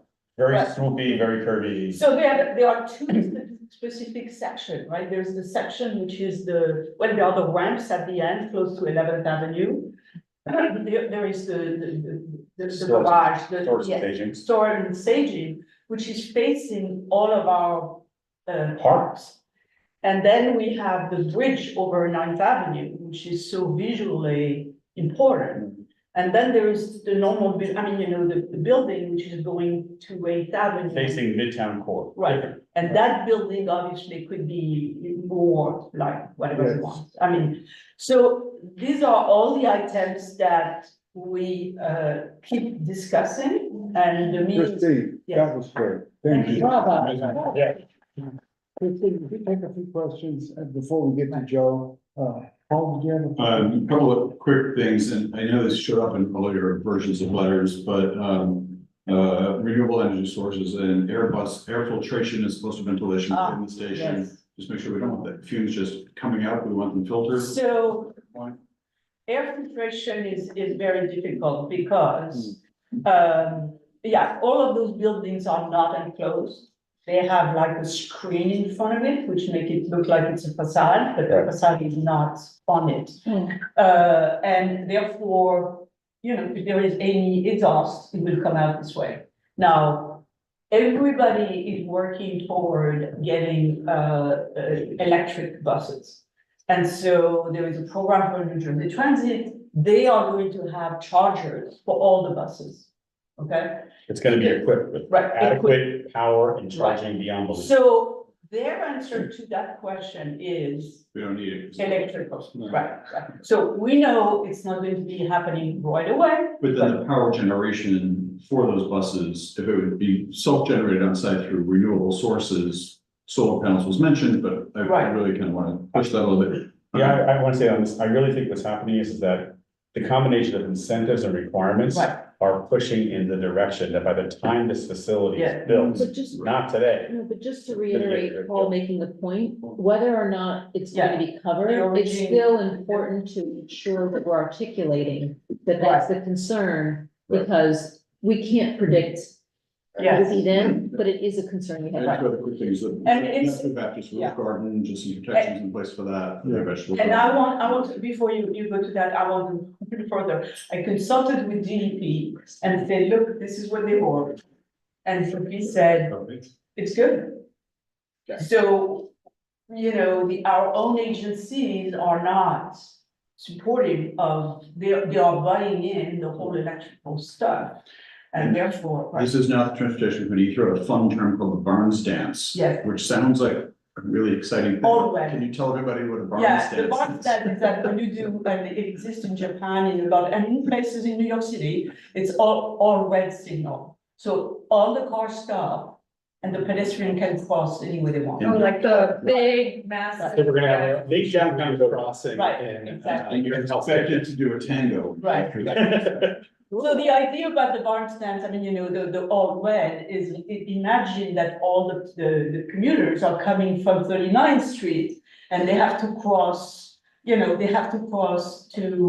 9th Avenue and to 8th Avenue. And at this point, it would be better probably to do it all red and let the volume, there are going to be volume. Greens, it lets people go Yes, diagonal. Right, and yes. North and south. But it's going to be like a large volume of people. Chris, did you have a question? And Richard?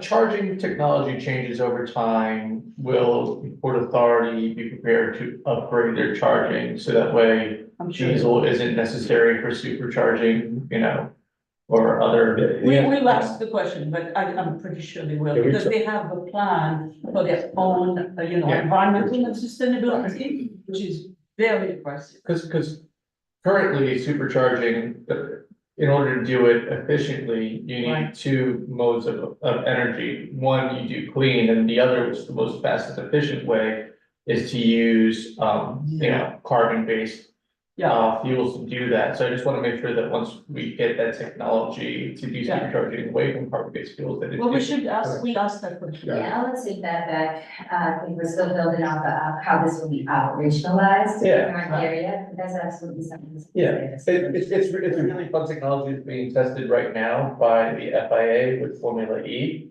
And they're and so like, it's being tested right now. And hopefully it'll be put the market sooner rather than later. Rachel, you have a question? Yes, I actually wanted to echo what Paul had mentioned about the ventilation, understanding the response given by the Port Authority, but since we have a rep here, Chris LeBron had brought up during our review process, the long-term short-term health implications of users of Port Authority, and I just wanted to underscore that point. And people around it. Hmm? And people around it as well. And people around it, right? The emission from that building, which continues to be the case. So just wanted to echo that point. And the question I have for Christine was any part of that discussion about the displacement of the homeless shelter and social services around it? That was mentioned. Yes. Yeah, and that's why we say we need to have a social plan. There is no That's shelter, the- there's no shelter being displaced. Right, there's no Okay. shelter being displayed. I don't know the comments we provided. No, that, I didn't, Yeah. right. Okay, So, well, but anyway, that's why we say we need to have a social plan to understand all the social services around. yes. And whether they are affected and how to do it, exactly. Yes, the heroin users will be displaced from the community, so we need, it's serious.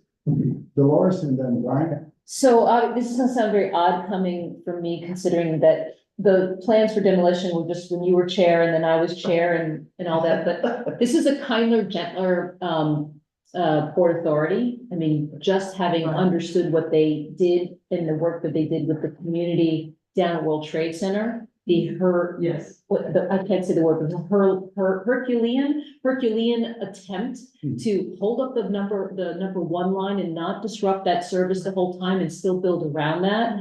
They now really do work with the community, Yeah. and the work that all of you've done on the working group is proof that I think that they'll get this right because they are a big enough agency to, and have worked not only on the World Trade Center, but also out at LaGuardia. They can do the big project. So we're very lucky that it's a very different administration within the port. And we also established an incredible relationship over these years as you have all stayed connected. So I'm not concerned that we won't get all these things addressed. Thank you. Yeah, Brian. So I just had a question, comment, and then I also had a question for Leilani, and maybe the board also knows the answer to this. So regarding filtration versus ventilation, we talked about it for the building.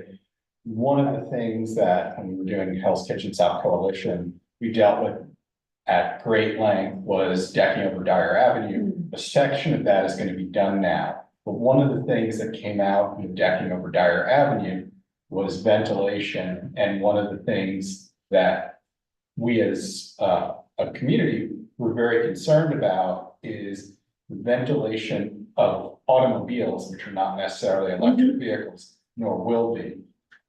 So I guess my question is about, now that we're decking over these extra sections of Dyer, where will that? You know, you all are so fascinating. We have been so focused on everything else. We have entirely, we brought this up in the Hudson Commons project which was going to be decking over those two blocks. There, so here's what happens. We learned this board learned this heavily. Those are becoming vehicular tunnels. Right. They are subject to federal standards for ventilating vehicular tunnels. Right.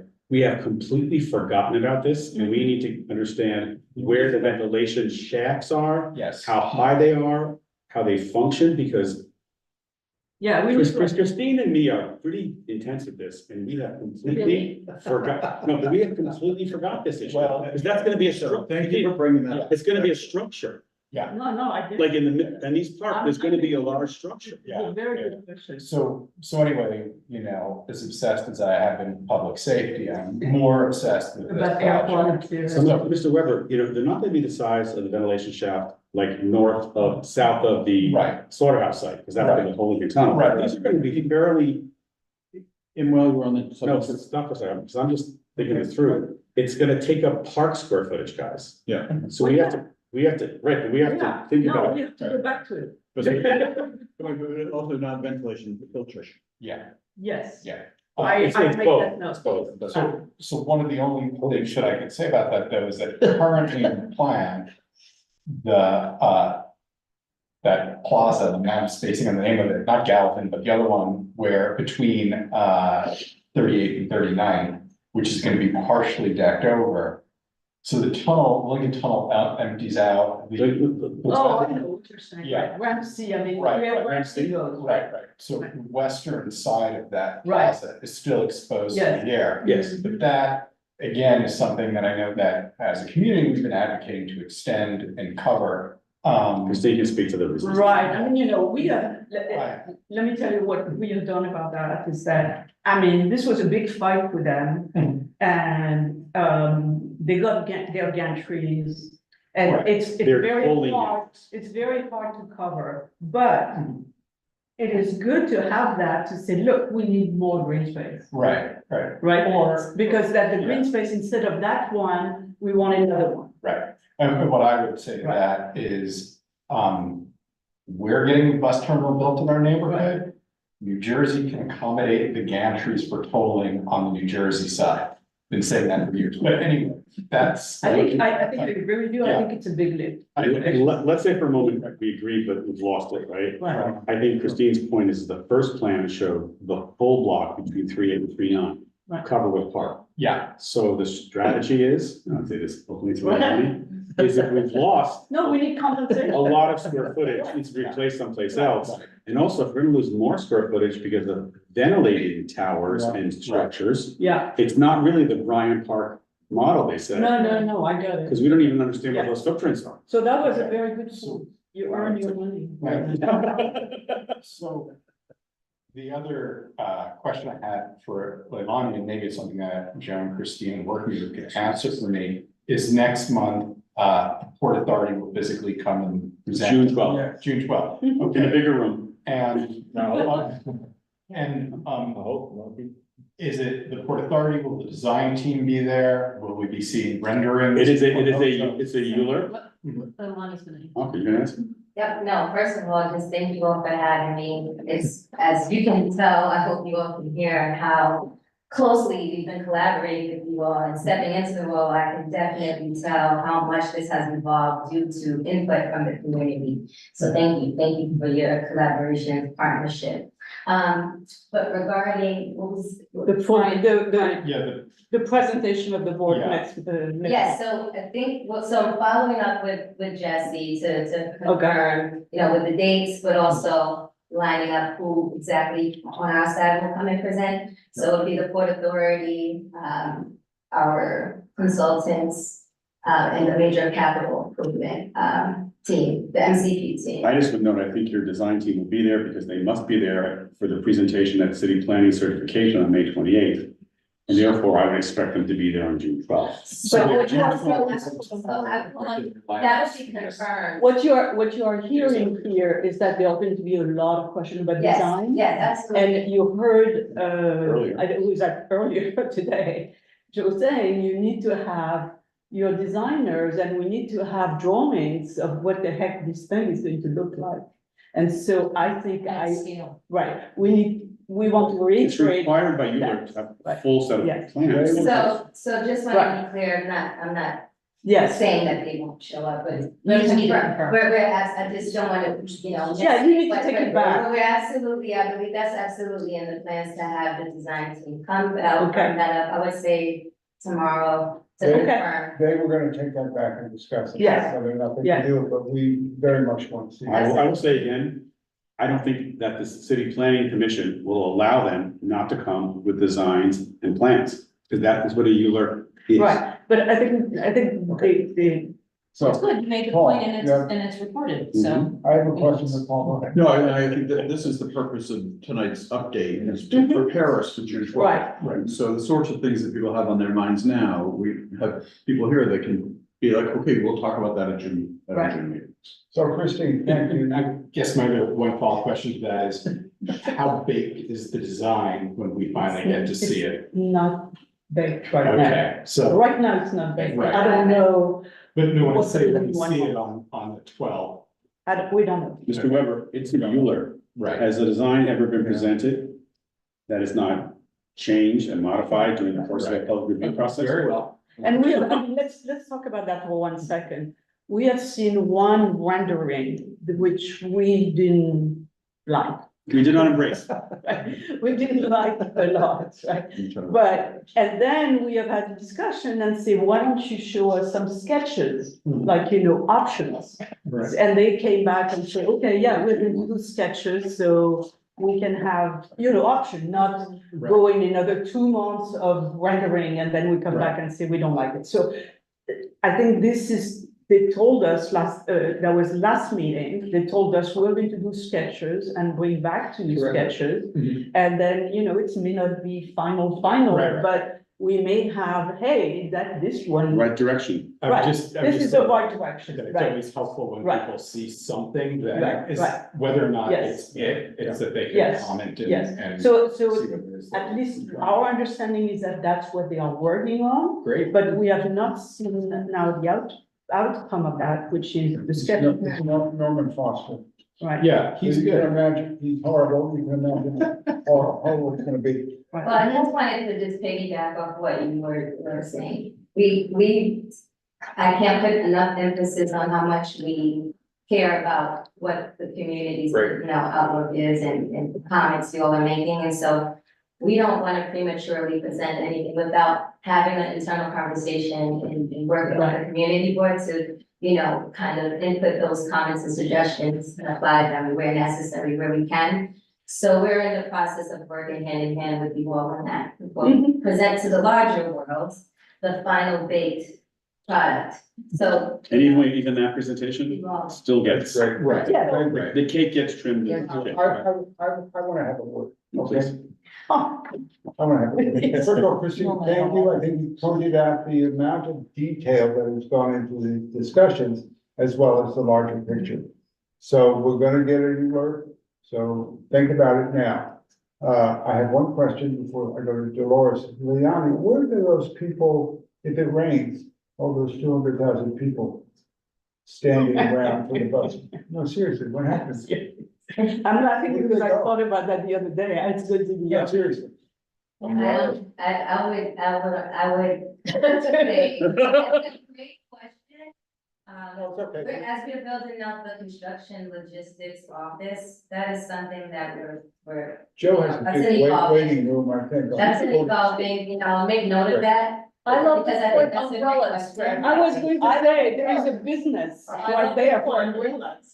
So Wait on a second, Doris. I hate to be Dolores Downer, but this segues into our next discussion. Okay, but. No, I know that, but I just wanted to make this point. The work that you are hearing about that this community has engaged in for a decade, A decade.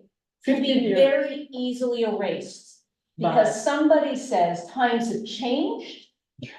We have folks that say we want to go ahead and make everything equal Across the city. across the entire city. And I wanted to just be on Before we record saying that Yes, but I wanted. because I am very Joe, concerned Joe, that we are creating incredible, thoughtful ways of Yeah. solving community problems, not for the now, but for the future. I think that's true. And we need to make sure that somehow it's codified in a way that another administration or another organization that thinks about only build can destroy all of the thoughtful work that we put into protecting community interests. I think that's a very good point. Also, Liani, I think we've talked about going forward to still keep up a relationship with the poor. They become a member of the community, they participate in preserving things as we go forward. Well, I'd like to just for the record, on the record, express that I'm not going anywhere. We aren't going anywhere. And we do plan to remain engaged even once the shovels hit the You ground. might be pushing my wheelchair. There is plans put in place, the project management team are phenomenal, they're experts. they were part of the World Trade Center reconstruction. I mean, these folks are not novice or new to the process. But these types of comments and input is extremely helpful, right? Because there are moments where there's oversight or something that we didn't think about. Much of this is captured in the comments that was submitted to us, which we received a number of comments from different stakeholders, community boards, commuters from New Jersey, New York, elected officials by both states. So this is something that we remain committed to stay engaged and want to make sure we're capturing these types of comments. And that's something I'll take back. And I just want to say that, it's not completely baked yet, right? This is an evolving project. It's happening in different phases and stages. But these types of mitigation comments it's not something that's lost on us. I think it's just to definitively confirm to you what's going to happen. It's not something I can do this evening, but I believe that when we come back in June to present, it'll be a much more clear picture for folks who, if this is their first time listening and hearing an update from us.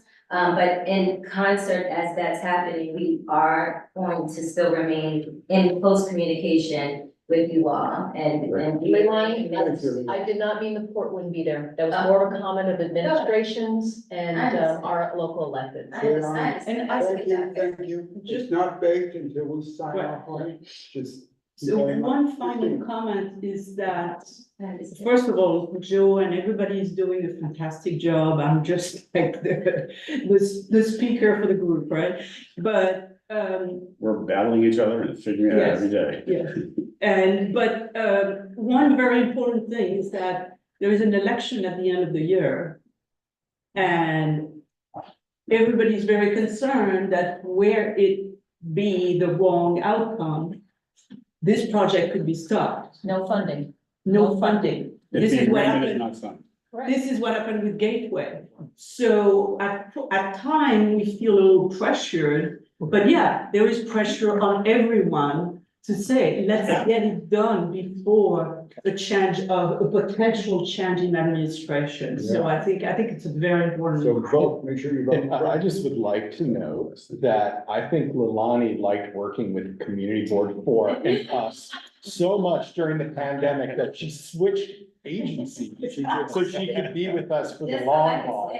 So this is the first meeting where Joe Estuccia has not spoken for a few minutes. So. For my colleagues and for the folks online, right? This is a $10.6 billion public works project, infrastructure project. It is one of the largest infrastructure projects in the nation in value. It is a 2.1 million square foot building. To put this in perspective, Condé Nast building or the Durst building on 6th Avenue and 42nd, they're about 1.8 million square feet. So that's another 300,000 square feet larger. 300,000 square feet is like the size of a half a Manhattan Plaza. I mean, this is huge. The port, as we engage with them and talk to them, are very open, but at the same time, they have not been through ULURPs. And today they were very firm about their bi-state agency, their public authority. My answer was, you're still a government, creature of the government. And all governments, all parts of government, levels of government are gonna be adding in here. The city of New York, the state of New York, and we heard, New Jersey must have opined on things. Well, yes, they do, but they opine on everything. They got Newark renovated. We got LaGuardia. It's all about resources. Our community health kitchen is taking the huge burden of an expansion that is increasing by 2/3 the size of the bus terminal. And I don't feel at all shy on requesting mitigation for the impact both during construction and after. And the port not being in the ULURP process before, as good as they did the trade center, there are stop things along the way that elected officials, both at the level of government, are gonna want to figure out something that they can say they delivered for our community. So we don't expect everything to be paid for. We clarified that today at the board. There's other state and city agencies that have to add in to do things. But you know something? We are gonna ask because we are taking a burden that is unbelievable in terms of infrastructure. And we are also taking a burden during construction of 250,000 people, the size of mid-sized cities in the middle of our nation, walking across 9th Avenue, back and forth. Like, put this in perspective. 250,000 people? We see that's those streams in the port. When they're on the street, it's gonna transform what happens. Yes, Christine's good with the veteran managers, we need a hell of a lot more things.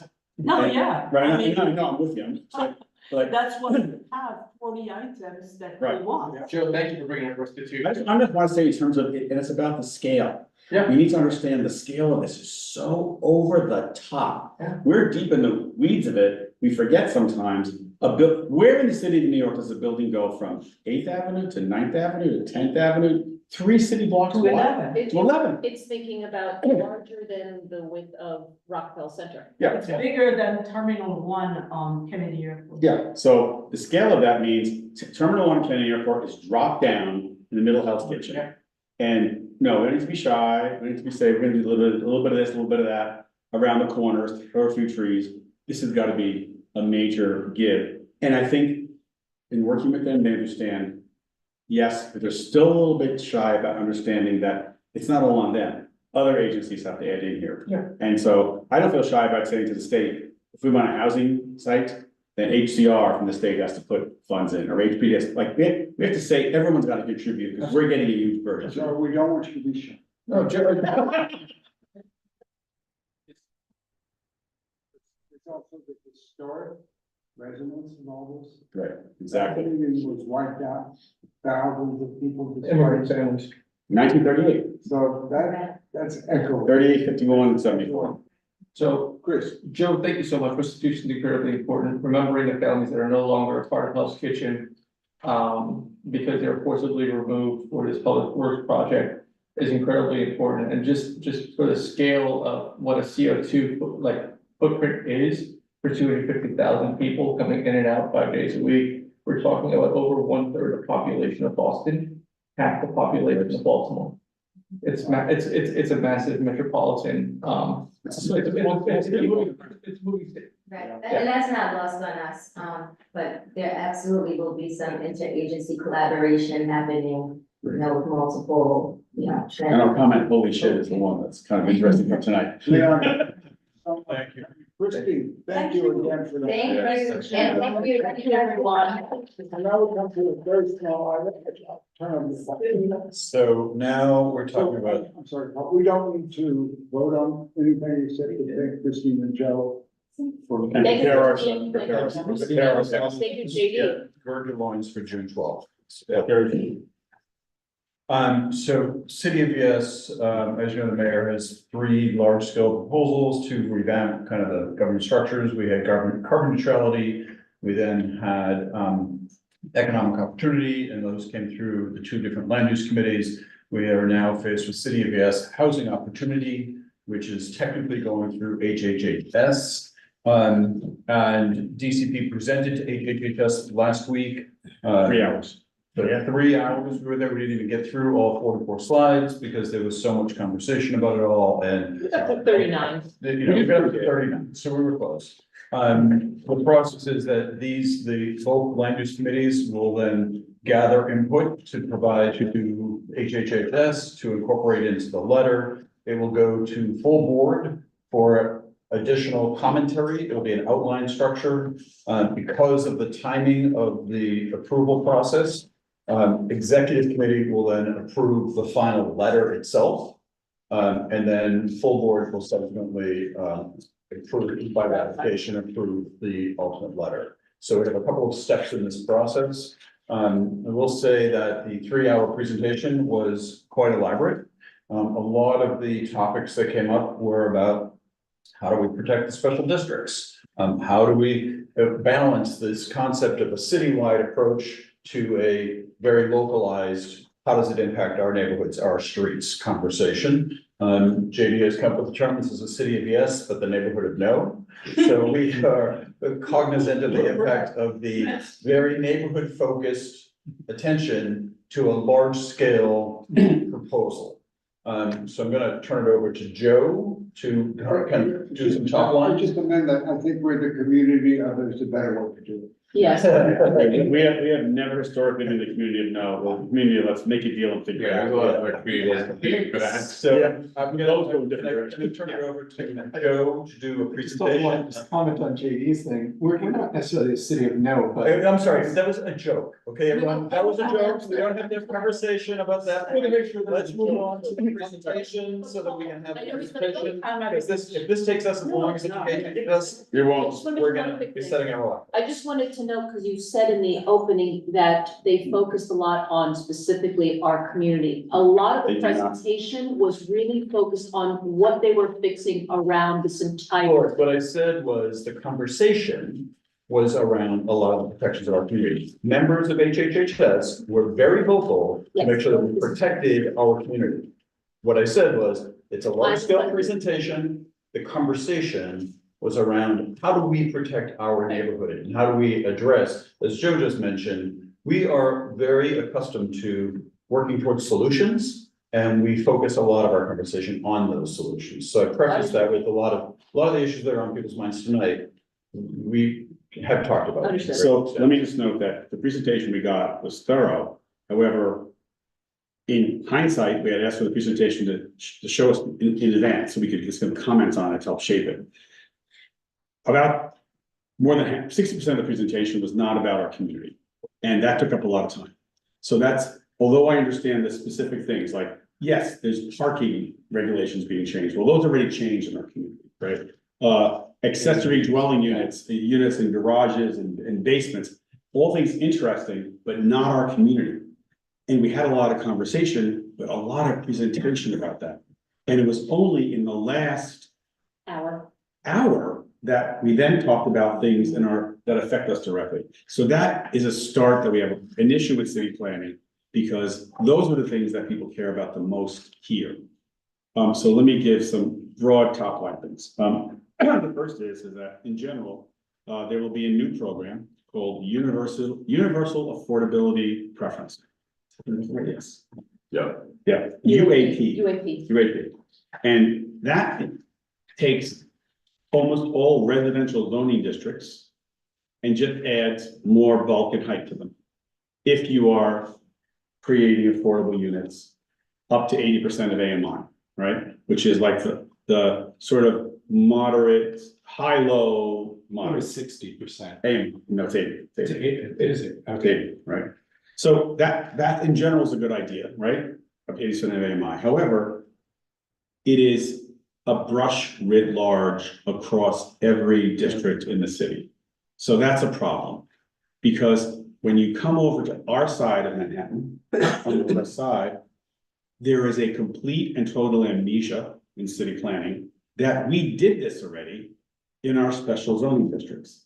We started in 1973 and we said, preserve the core of the preservation area in Special Clinton and allow development along 8th Avenue, 42nd and 57th. And those avenues were upzoned at that point. So we had this discussion about keep this and then allow development to happen. When it came to Hudson Yards, West Chelsea, and the Garment Center, we had the same discussion. So one of the things I thought about the last couple of days is that the original 10th Avenue zones were an FAR of 12, right? We said, well, no, make them a 13, one for commercial on the ground, 12 above, to absorb some of the density you could have put in the mid blocks. And that was an agreement and a negotiation that we had. The issue with Hudson Yards is the city wanted to create like 25 million square feet. So we sat down with the map and figured out, well, don't put it here, put it there. The block on West 40th between 8th and 9th, we pushed that zoning up in order again to hit their targets. And it's as if today, anything that has happened, it doesn't exist and there is no continuity of agreement and also continuity of commitment. So to note that they waited until 2 hours into the presentation to note that our special zoning districts, every single height limit that's established would go up. Every bulk agreement, every bulk and density would go up.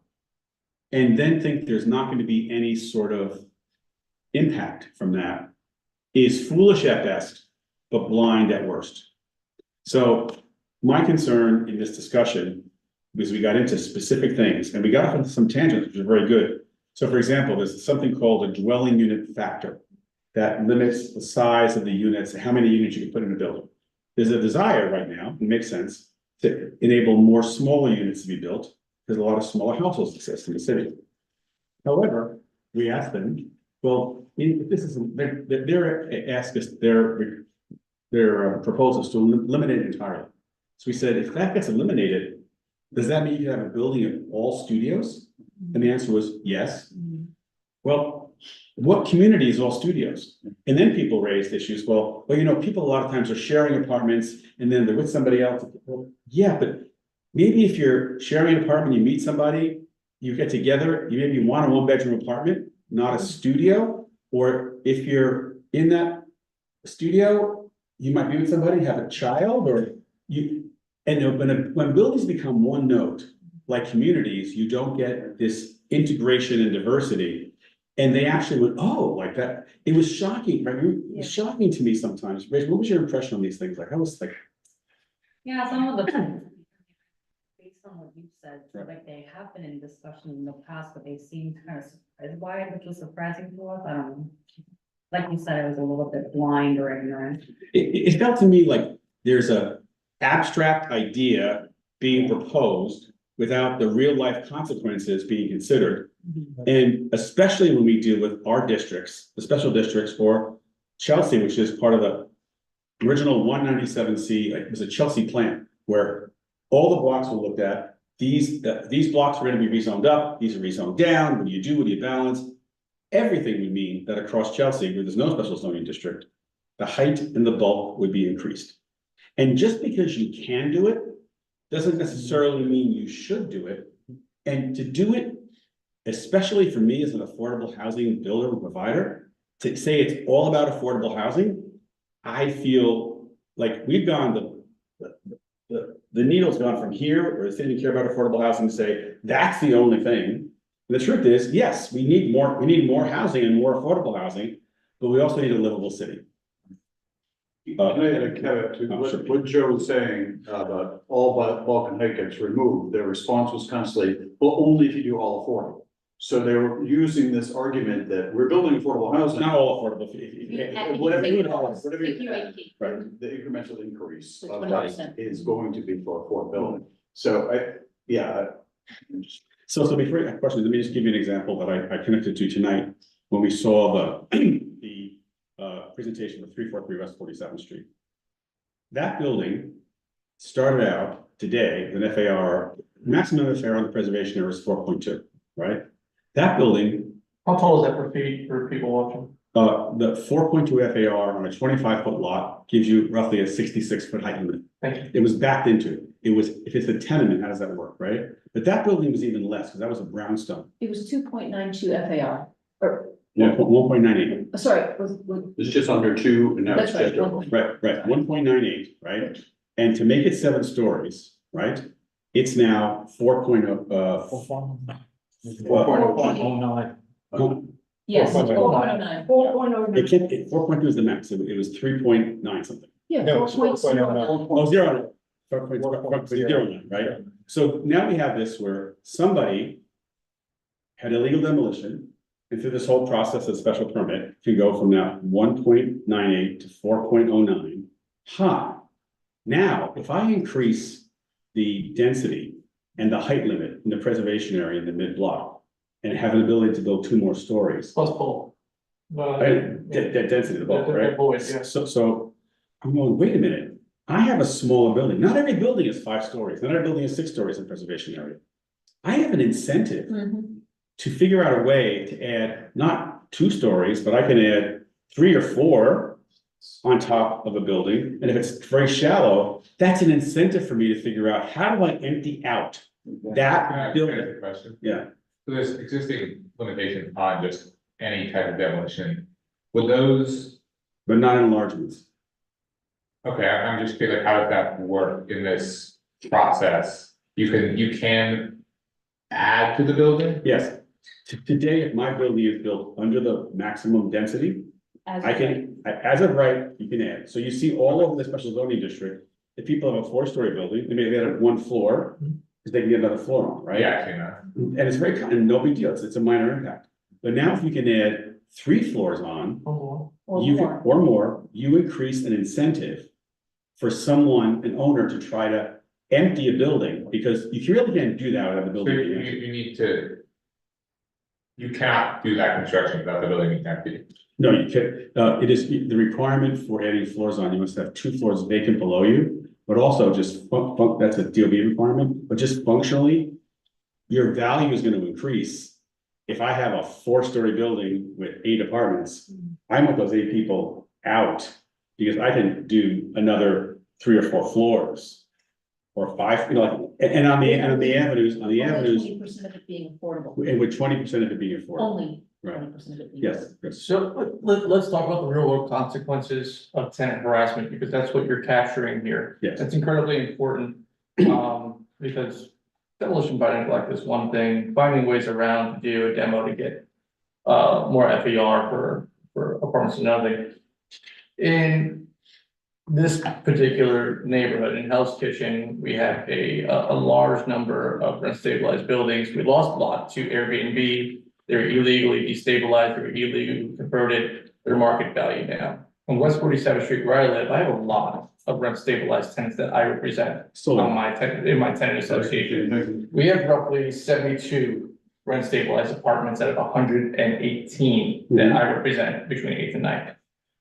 A lot of people are aging out, and what I'm hearing is that a landlord could just decide to keep the apartments off the market, Empty. keep them empty, and once the 5th floor and 4th floor are empty because tenants die, people may have grown out of it, they may need ADA You move people away. opportunities, you lose affordability, and in doing so, they'll be able to create maybe 20%, but they'll still be able to go up. So they're gaining value by destabilizing a stabilized housing market, correct? The answer is yes, and this is an incentive, but I want to give the macro picture too.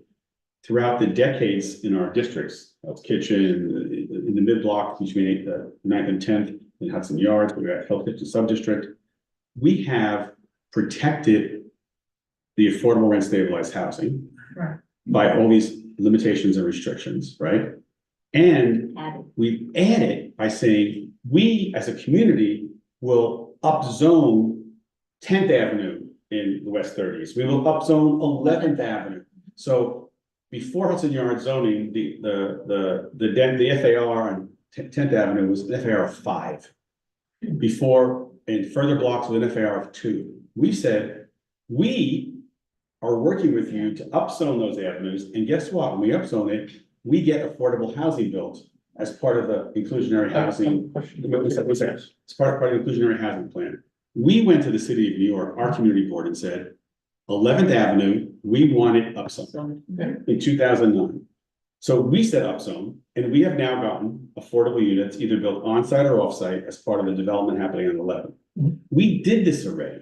So for the city of New York to come to us and say, the way to make more affordability happening is in the core that you preserve, whether it's in Hell's Kitchen or Hudson Yards in the middle or in West Chelsea, that doesn't matter anymore because we're doing this. We have been through this exercise in a nuanced, thoughtful way that got us both affordable housing, market rate housing, and more density. And that has to be respected. And also, for example, I think our response needs to be, okay, you want, it turns out that out of the 9 community boards, ours is like 57 or 58, only 1,000 units that would be produced as part of this whole change.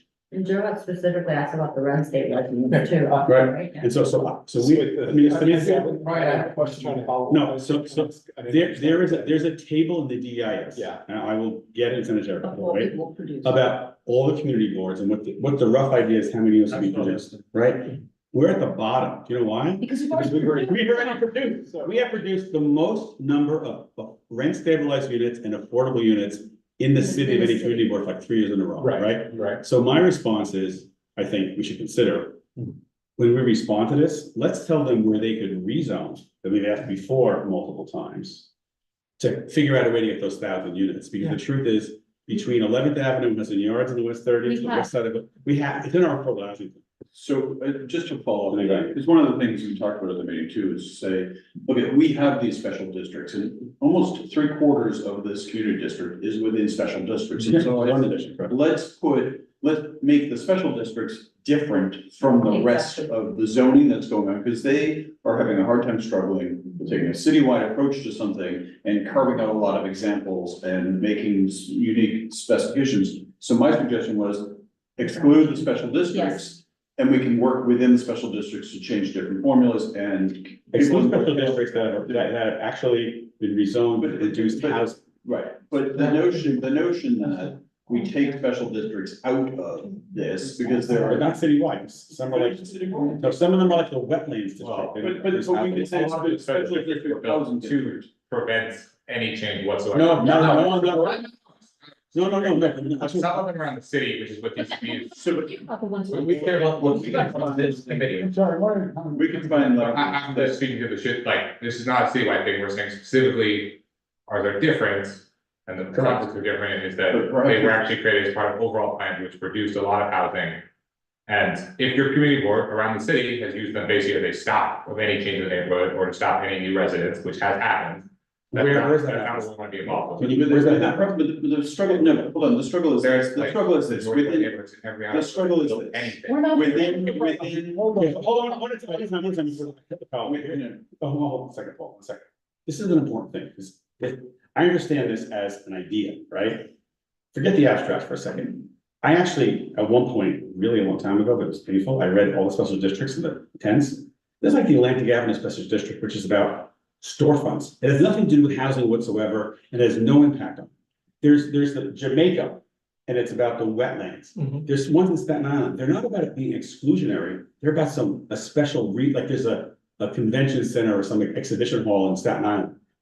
It's all about making that happen. So I don't think that across the board, special districts exclude, there is zoning in homeowner neighborhoods that has excluded development. That's accurate to say. But to say put special districts. Okay, so maybe what I would ask then is that you look into, because you now just indicated that you know more about this than I ever wanted to. But to maybe find language that would be acceptable to DCP to say special purpose districts that are focused on housing, as opposed to special purpose districts like Hudson Yards and Garment Center District. Okay, those are also special purpose districts, so, but they have a different intent. So Right, we can they also find produce special, housing. but if we can find, so maybe that still works then, but to find language that we can insert that DCP will say, that's language we can accept. Right, Because it will protect, our focus here today is special permit district, clearly, but. No, but also. Hudson Yards And West Garment Center District, we're impacted by all of it, and when we go to the Chelsea land use meeting, it's gonna be about the historic districts there and. Historic districts are exempted. So that argument is why I would suggest. So that is the argument why I would suggest we find a way to exclude some of these special purpose districts. Especially those special purposes. Sorry, Dolores. Second, no, I had 2 points, I'm sorry, I thought I heard two. I had two. One is how do we find a way to exclude special purpose districts that focus on housing from this language? And the second is, which no one has talked about yet, is within this proposal, there are new zoning classifications called R11 and R12. I'm gonna say. Which would be increased residential density, given that the state has passed the authority to remove the 12 FAR cap. This is their way of now weaving this into the system. Yeah. And I'm urging that we include the language that we have approved from this board previously, that any higher density above 12 requires special permit of some sort. That's positions the board has taken, and I want to see it incorporated into In our this. response. So that's my first question. Dolores. I'm gonna go to Dolores, then Sanford, then Chris, then Brian. So I just think we're skirting around the issue. The proposal for City of Yes, in theory, on paper, is trying to solve for big problems. Kudos to them for thinking outside of their land use toolkit box. But it is completely irresponsible for all the reasons Joe mentioned. Sorry. Siri, be quiet. Sorry. It's Indian. Yes. For all the reasons Joe's already cited, not only have we mapped out where we can create this affordable housing, and we have already created, we already know where we can produce this. further to your point, I think that's still even giving too much DCP because this plan is irresponsible of theirs to say, well, because we want to make it equal, everyone's got to chip in and everyone's got to go higher. What it should be is what you're talking about. Find where we can go ahead and demonstrate, we can bring forward the units that they want to have us on that chart, move up the list, because we can. Identify those locations. Because we can do that already. There is no reason to create what they're doing, which I think is irresponsible by city planning, to say, let's give the opportunity to go bigger, higher for some affordable units. They gave examples of upzoning 2 or 3 more stories, but only producing 12 more units that are affordable. We really, really need to not underestimate the incentive this gives of bad operators, of very large, actually even good operators who have land use attorneys and have the means to go ahead and make changes wholesale across the entire. The guys who on the 45th Street building. And what that is going to end up doing is not creating the affordable units that we want. And furthermore, it's actually going to make our community less affordable. Why? Because more construction, new buildings will attract more market rate, but also will attract new retail that makes it unaffordable for our long-term elderly, particularly, we're an aging city, our elderly units, community members that are on fixed incomes that live in protected rent stabilized units. So I'm not gonna disagree with anything you're saying, Dolores. What I'm trying to get at though is DCP is coming to us and saying we have a citywide plan. We want to say to them, adjust this, but if we say adjust for us in our particulars, it won't happen. We know this experience from a lot of other agencies. When there is a large scale proposal, if we don't find a way to get them to yes, and we just say, this has to be this way for us, they're going to say no to that. So I'm trying to articulate, how do we get to a solution? Very much that suggestion of being able to exclude just the special districts. I get that, but what I'm saying is. That produce residential housing. That produce residential, but I think that we still need to make the base case that we do have a plan to get that affordability. 1 unit here, 6 units there, 12 units here, it ruins the continuity of the community. If we can say, we can get a whole avenue that's gonna produce 1,050 units. We'll exceed the plan. Will exceed the plan. That's what I'm trying to say. I'm not saying to not play ball. How do we language it? But we need to go ahead and make the case that we can do this on our existing plan that is always looked towards creating more affordable housing. I think we do both. Yeah, we do both. Yes. Both, because here's the thing. Dolores' point that I tried to, thank you for articulating it better. The 12 units could cost us 50 units of rent stabilized housing. That's right. So that's the stuff that we cannot even consider, because the incentives are so great. Yeah, I'll have a bunch of units at up to 80% average, blah, blah, blah, whatever, but I've emptied out 4 buildings. Yeah. And those 4 buildings had people at much lower rents. Whereas if you say, just keep on preserving those and keep those steady, but we got this site over here, we have this 11th Avenue corridor here, we want you to map R11 along 11th Avenue in the West 30. 60 unit building. Yeah, you know, and 60-story. and so it's gonna be a 60-story building anyway, but we're now gonna get a 20% affordability, which today does not exist in those zones. We have an ability to be a lot more thoughtful. We actually could get Hold 25. on, can I go to Sanford? Years ago, I said no, one was the manufacturer. I'm gonna go to Sanford, and then Chris, and then Brian, and then JD. All right, I'm gonna say something that I think I don't know if people here will agree with, but I do want to say it. It's fine. I think the parts of this proposal that apply to other districts are important to us, specifically because of this housing, and housing is a regional market, and the lack of construction over many decades in, like, from the West Village to Staten Island to all across the city. Best background. Increases pressure. Let's name the neighborhoods that the Like, represented. there are- Represented. As the data shows, this neighborhood is produced very thoughtfully, produced a lot of housing, both market rate and affordable, very intentionally. Many other neighborhoods have not. sometimes they actively resisted.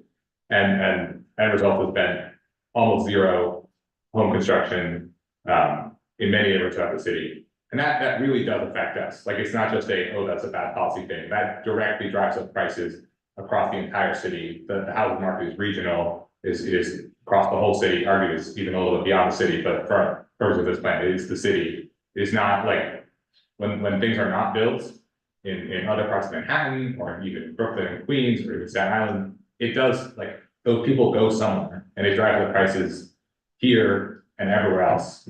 And so I think may not be the main focus of our letter, which is all the other things we've talked about, but we should say, like, as we are very concerned about housing costs, and housing is a citywide market or even a region-wide market, and therefore it is very important, and we do want to see the out-of-urban neighborhoods that where it's very hard to build because of parking requirements, because you can't build an ADU because I can't do that. Hold on, let him finish, please. So this is not like, well, I said I was. Good. So I just want to address that statement and then move on to the other one. I'll give you the, we'll continue around the room. One of the things DCP did ask us for is some sort of commentary like that. And I think that we have a tradition here in this district, for this board, of being housing producers. So maybe there is a way that we can needle that a little bit and get in some commentary about sharing the housing burden and having other people do this, but we have to. How do we speak? We are not a regional board, we're a community board. Right, so I really can't. I don't. But we could say we are affected, because we really materially are You affected can't by. prove that. I mean, that's a statement. I don't know if that's true or not, so. But it's also, I'll think about it, but. it's the abstract. I want to say again, Crown Heights of 20 years ago to today is full of construction. There's construction all over the city to a degree that I have never seen in decades and decades, right? And the construction is very intense. But you can look at, like, as you have looked at, you can look at production of units by community board, or broken by, Right, but down by neighborhood. And we produce a lot per capita, and many of the neighborhoods produce very little per capita, especially if you compare them to, other cities around the country. Just housing production per capita. Right, very low. but you're in a study idea, and I'm saying that, for example, by total bizarre reason, I drove across the Staten Island Expressway over the weekend. Sorry. And there were like 4 very large, dense housing developments that I was in the middle of, like, I'm shocked, like, there is construction happening in the city. The issue is, it's not at a pace enough to keep up with demand. I get that part.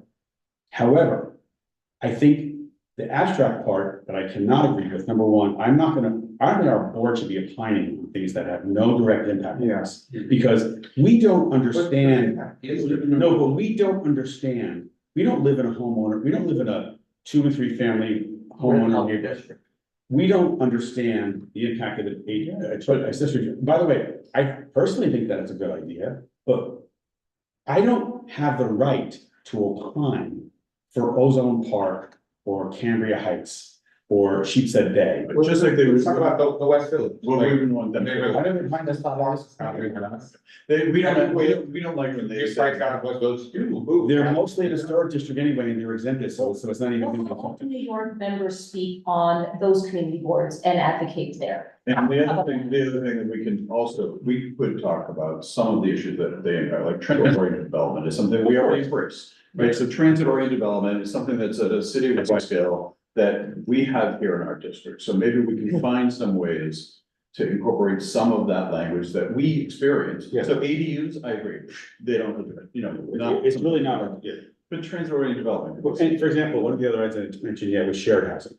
And we have shared housing in our district. We've had the 8th Avenue corridor from West 43rd to West 50th Streets at one point had the largest concentration of SROs in the city of New York. I think except for West Side, it was that corridor, right? Some of those have been changed, redeveloped, demolished. Well, shared housing, I do it from Clinton Housing. It's a model, it's great, but we brought up to the folks at city planning, said, but now they're all gonna get individual leases for every unit for if you share, like, oh, no. I said, no, if you have shared housing and 2 people are sharing those 2 separate bedrooms, each should have their own rent stabilized lease. They're like, oh, that's like, what the hell? Like, if you have if you're renting an apartment, we don't want those to not be rent stabilized, because people could then get kicked out when someone else moves. But I think, so the point from, I'm taking. Like that's an The experience that we have here. Right. Even if this change doesn't necessarily directly impact us, we have experience enough to say this is something that we support. Correct. We can include support language. Yes. Of things. 100%. Our preamble in the affordable housing plan already states Well, our let's just position cut and on, paste. what already Let's cut and states our paste. position on how important housing is for us without opining on things that have nothing at all to do with this. Right, so let's cut and paste. Let's talk, I agree, we need to cut and paste the preamble of our affordable housing document to any response to the city yes housing plan. Look, I want to respond to the city yes housing plan. They want to talk about undoing segregation. This is a Hispanic neighborhood, this is a gay neighborhood, this is very much so an Asian American neighborhood. We've historically been that. We're probably one of the most diverse neighborhoods in New York City, not in Queens. Okay? Now, I really want to talk about what could happen to our tenants, whether they're market rate or stabilized, because we have a lot of millennials, a lot of younger Xers, and a lot of older Zoomers that are market rate in this community. Currently, they don't have the same rights that I'm afforded as a rent stabilized renter, okay? What happens to them? How does harassment work? How does removal work? One, denial of the lease, month to month, with the threat of raising rent. What does that mean? That means that this specific group of renters in our community are afraid to ask to get basic maintenance done. Painting, sinks, working stoves, working elevators, doors that close. That currently happens right now. From my childhood experience, I can tell you what happened in the 80s and 90s to Hispanic families, to Asian American families, Black families, white artists, and LGBT members of this community. Their landlords saw an opportunity, and whenever an apartment opened up, it was their right to take one apartment for themselves, they would put a sex offender in. They'd put a known criminal into that building. And what would happen to those people? They would be harassed to no end. Atmospheric harassment, and people would either leave on purpose. Yes. Take a minimal buyout, or just get pushed out. And On I'm West speaking- 47th Street between 9th and 10th. Sure. What is, The most important thing is, address to this. okay, it's incredibly important because we're opening up the gates to, and creating incentive to physical harassment of our residents in Hell's Kitchen. And this board should not approve anything that can cause bodily harm or mental harm to the members of this community. Well, let me try to take this down to a very simple, direct thing. If at an FAR of 4.2 in a 5-story tenement in the 1980s, it became possible to make more money by harassing people out and renovating the building. If today we take that FAR, bump it up, and bump the height limit up, we create more of an incentive to create a new cycle of the same issue that happened in the mid-1980s. We hit ice raids on my block, Joe. Right. Ice raids. Right, and we hit an issue where, and I mean, I'm not even old enough, I experienced it directly. On 47th Street, 9th and 10th, over 6 months, we went from 1 vacant building to 18 vacant buildings because of the harassment. And that happened.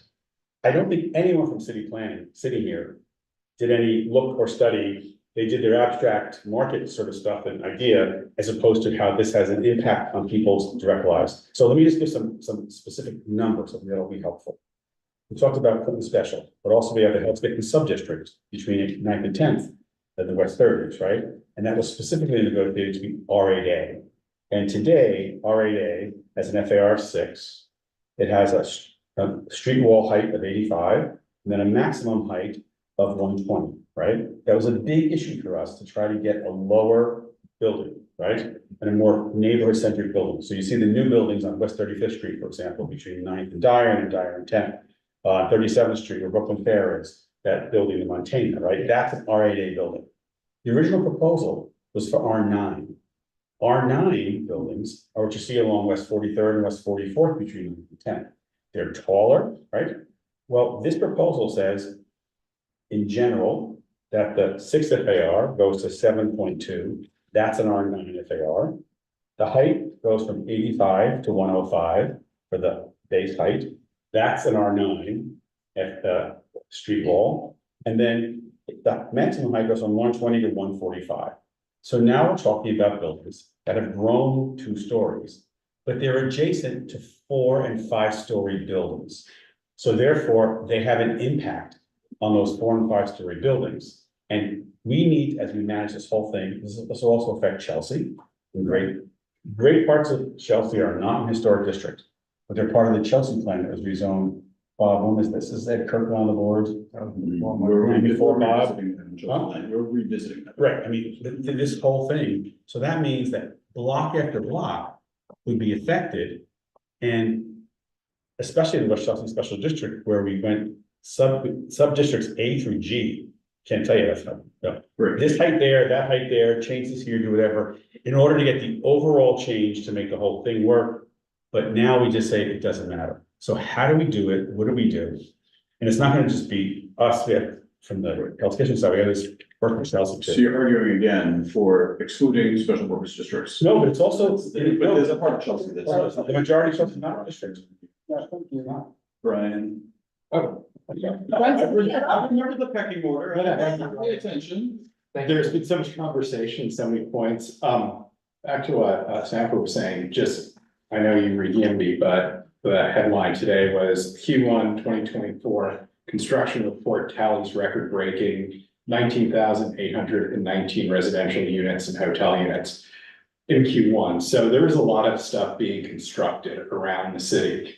I know that doesn't solve the housing crisis. The housing crisis, New York will always have a housing crisis. It's just the reality of New York City. No, I'm sorry, it will. It's not a joke. I don't disagree with price will always be higher than. But we're a city. Right.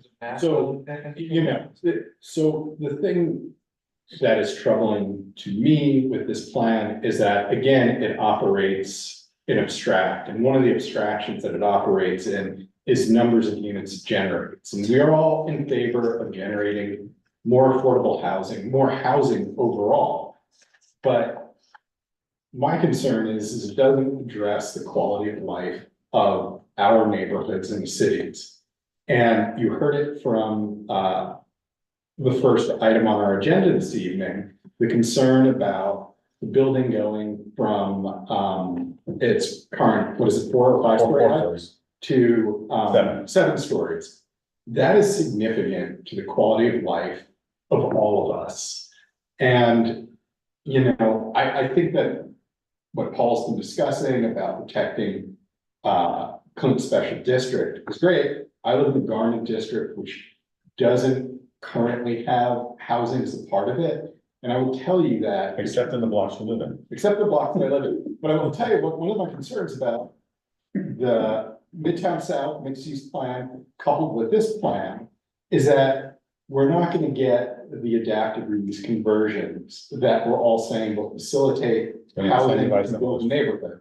We're going to get buildings that empty their commercial tenants and await the building next to it, and they will be assembled into buildings akin to what is in the midsection of 6th Avenue, where you have a podium base of amenities and then a tower on top of it. And that radically changes who lives in these neighborhoods and the communities that are here. And it kind of makes our Midtown area very homogeneic, which to Chris's point, it's not. And it's always been this thriving community. And so I think as a community board, it's okay for us to say no and concern ourselves with what the community But give wants. solutions. Give solutions, absolutely. But not to just say, let's open the floodgates and go yay, because we all like the goal of City of Yes, but what has been delivered to us presents a lot of consequences that are not palatable, not only from tenant harassment, but for the end result of the built environment. And that's really my concern is what neighborhood is this generating at the end of the day?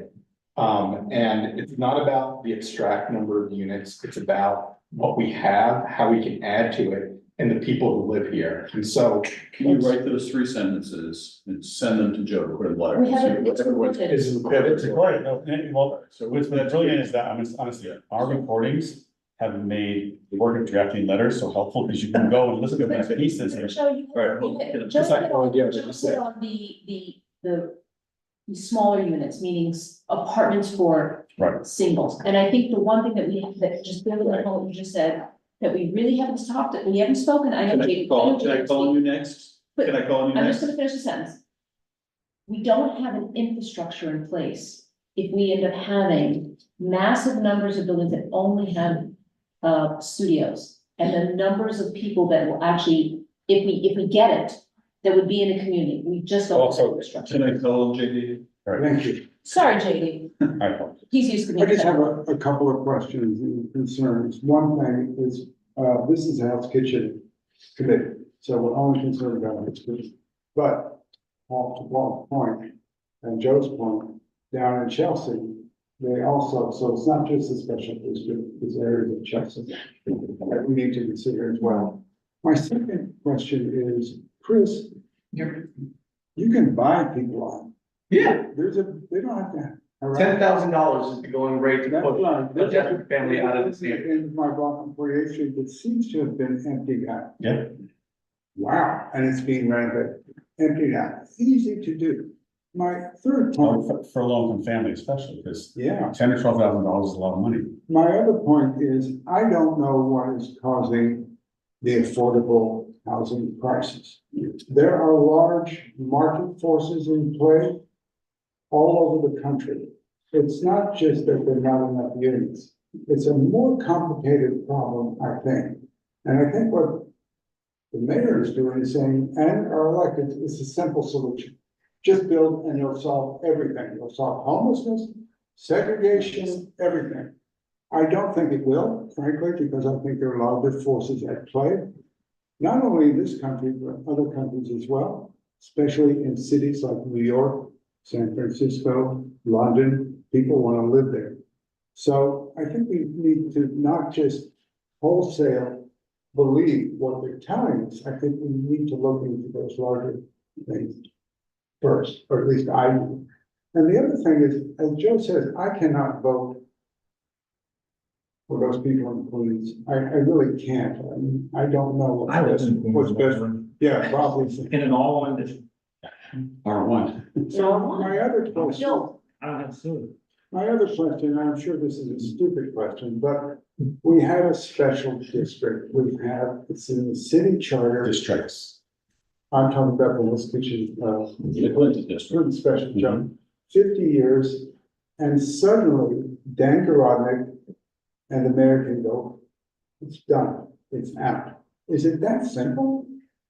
So they can say, no more zoning than you've had for 50 years, we don't want it. Is that right? So the ULURP has been certified, and we're having a huge public process, and our board has been effective in one way. That we achieve consensus. We do not have, I gotta say, to all of our So board members, my question, Joe, so it can just be thrown out? Yes. no, it's not being thrown out, it's being modified.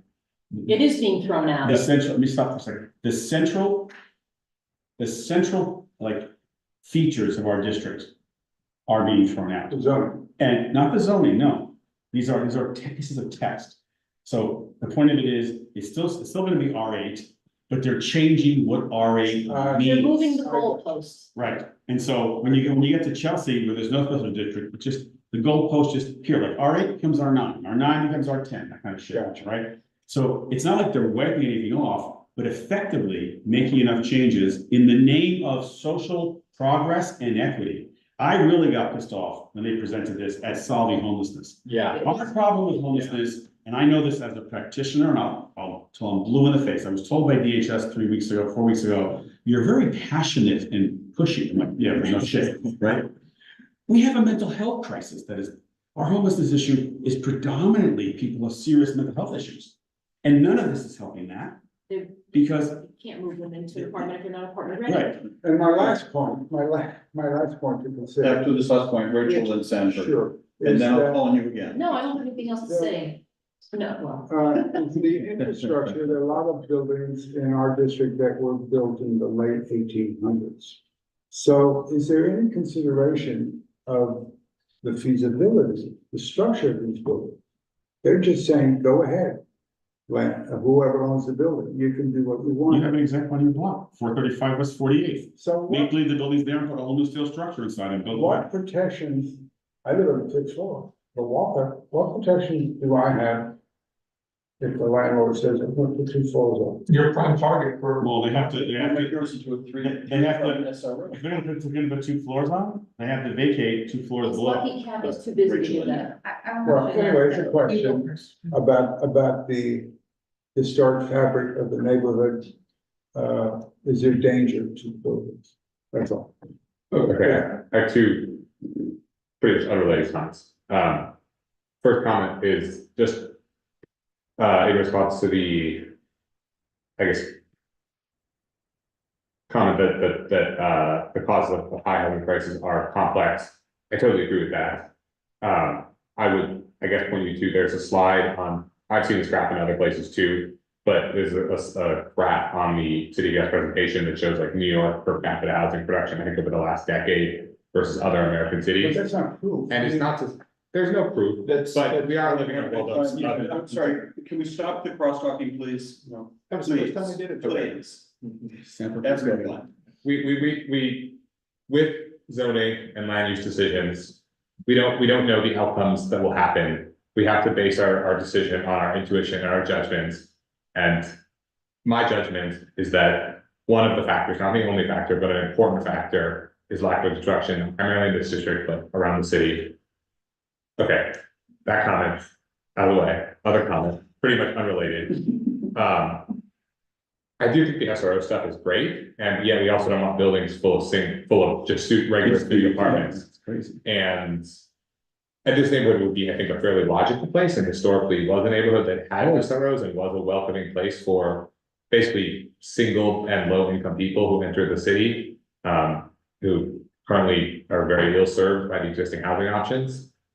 And I would love to make sure we get some language in there, and we may be able to guide you a little bit on like specific policy recommendations on like, here's some zoning that you can put in that will not encourage buildings of singles, like maybe keep the dwelling unit factor or lower it, but keep it. But also you can have just an exception for SROs where you throw it away specifically for SROs which meet certain criteria. I thought about that too. Yeah, I think that part of it is like we have in Clinton special, we have a 20% two-bedroom requirement that would be eliminated. Well, that was put in specifically to make sure there were family units as buildings were renovated or built. Like there seems to be, as the past two items you've had, a one size fits all as opposed to let's figure out how to make it work.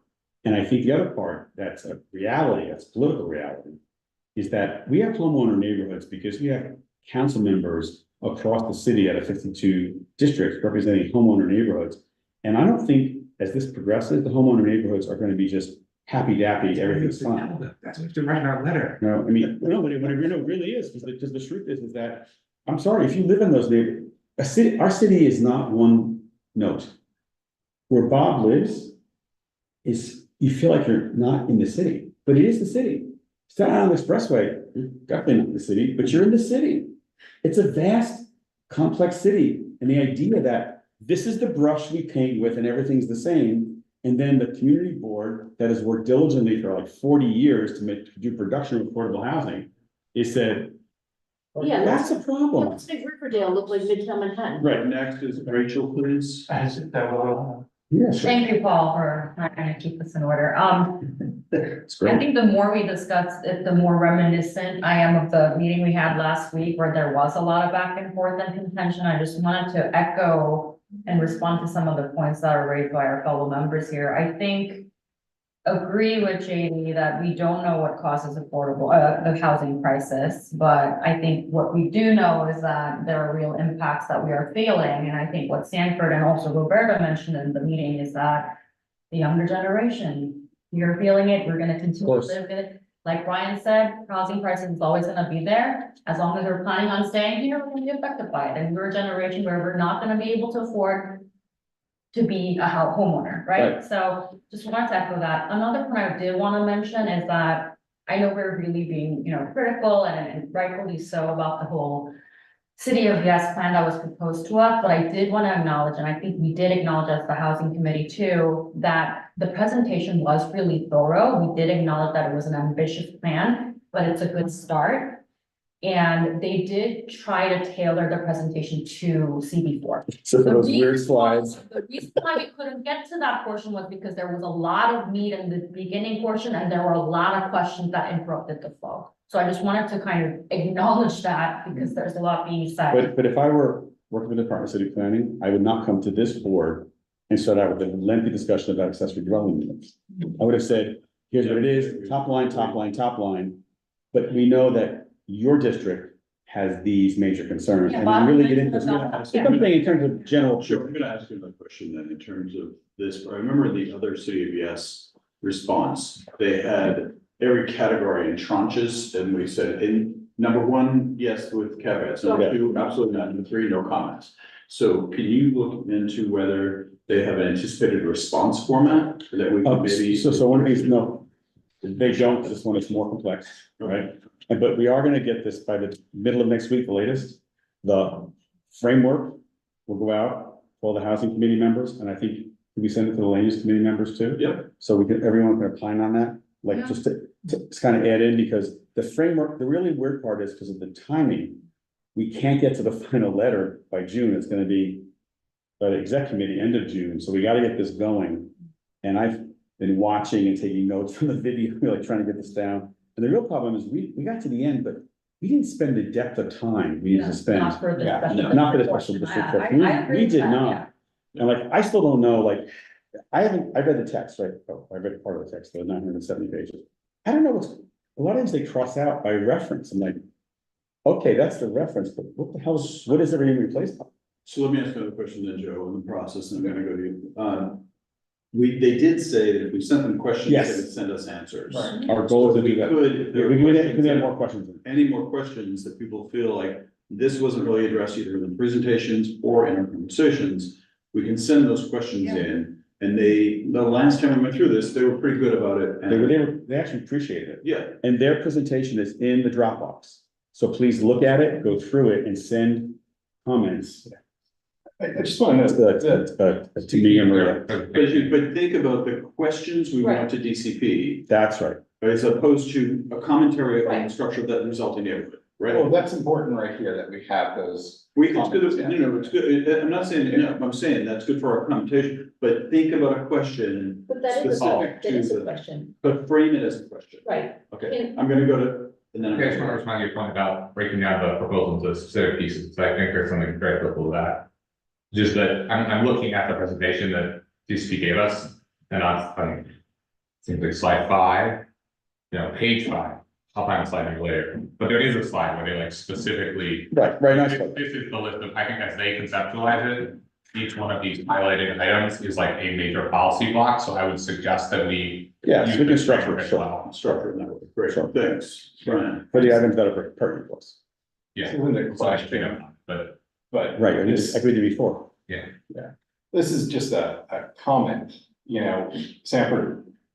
The thing that you're looking at is what I call a pitch deck. It is. When I'm pitching a project, that's what I do, and all of my data backs up my thesis. All right, and so when they came to certain conclusions in that, they cited that we had an unhoused population of 93,000.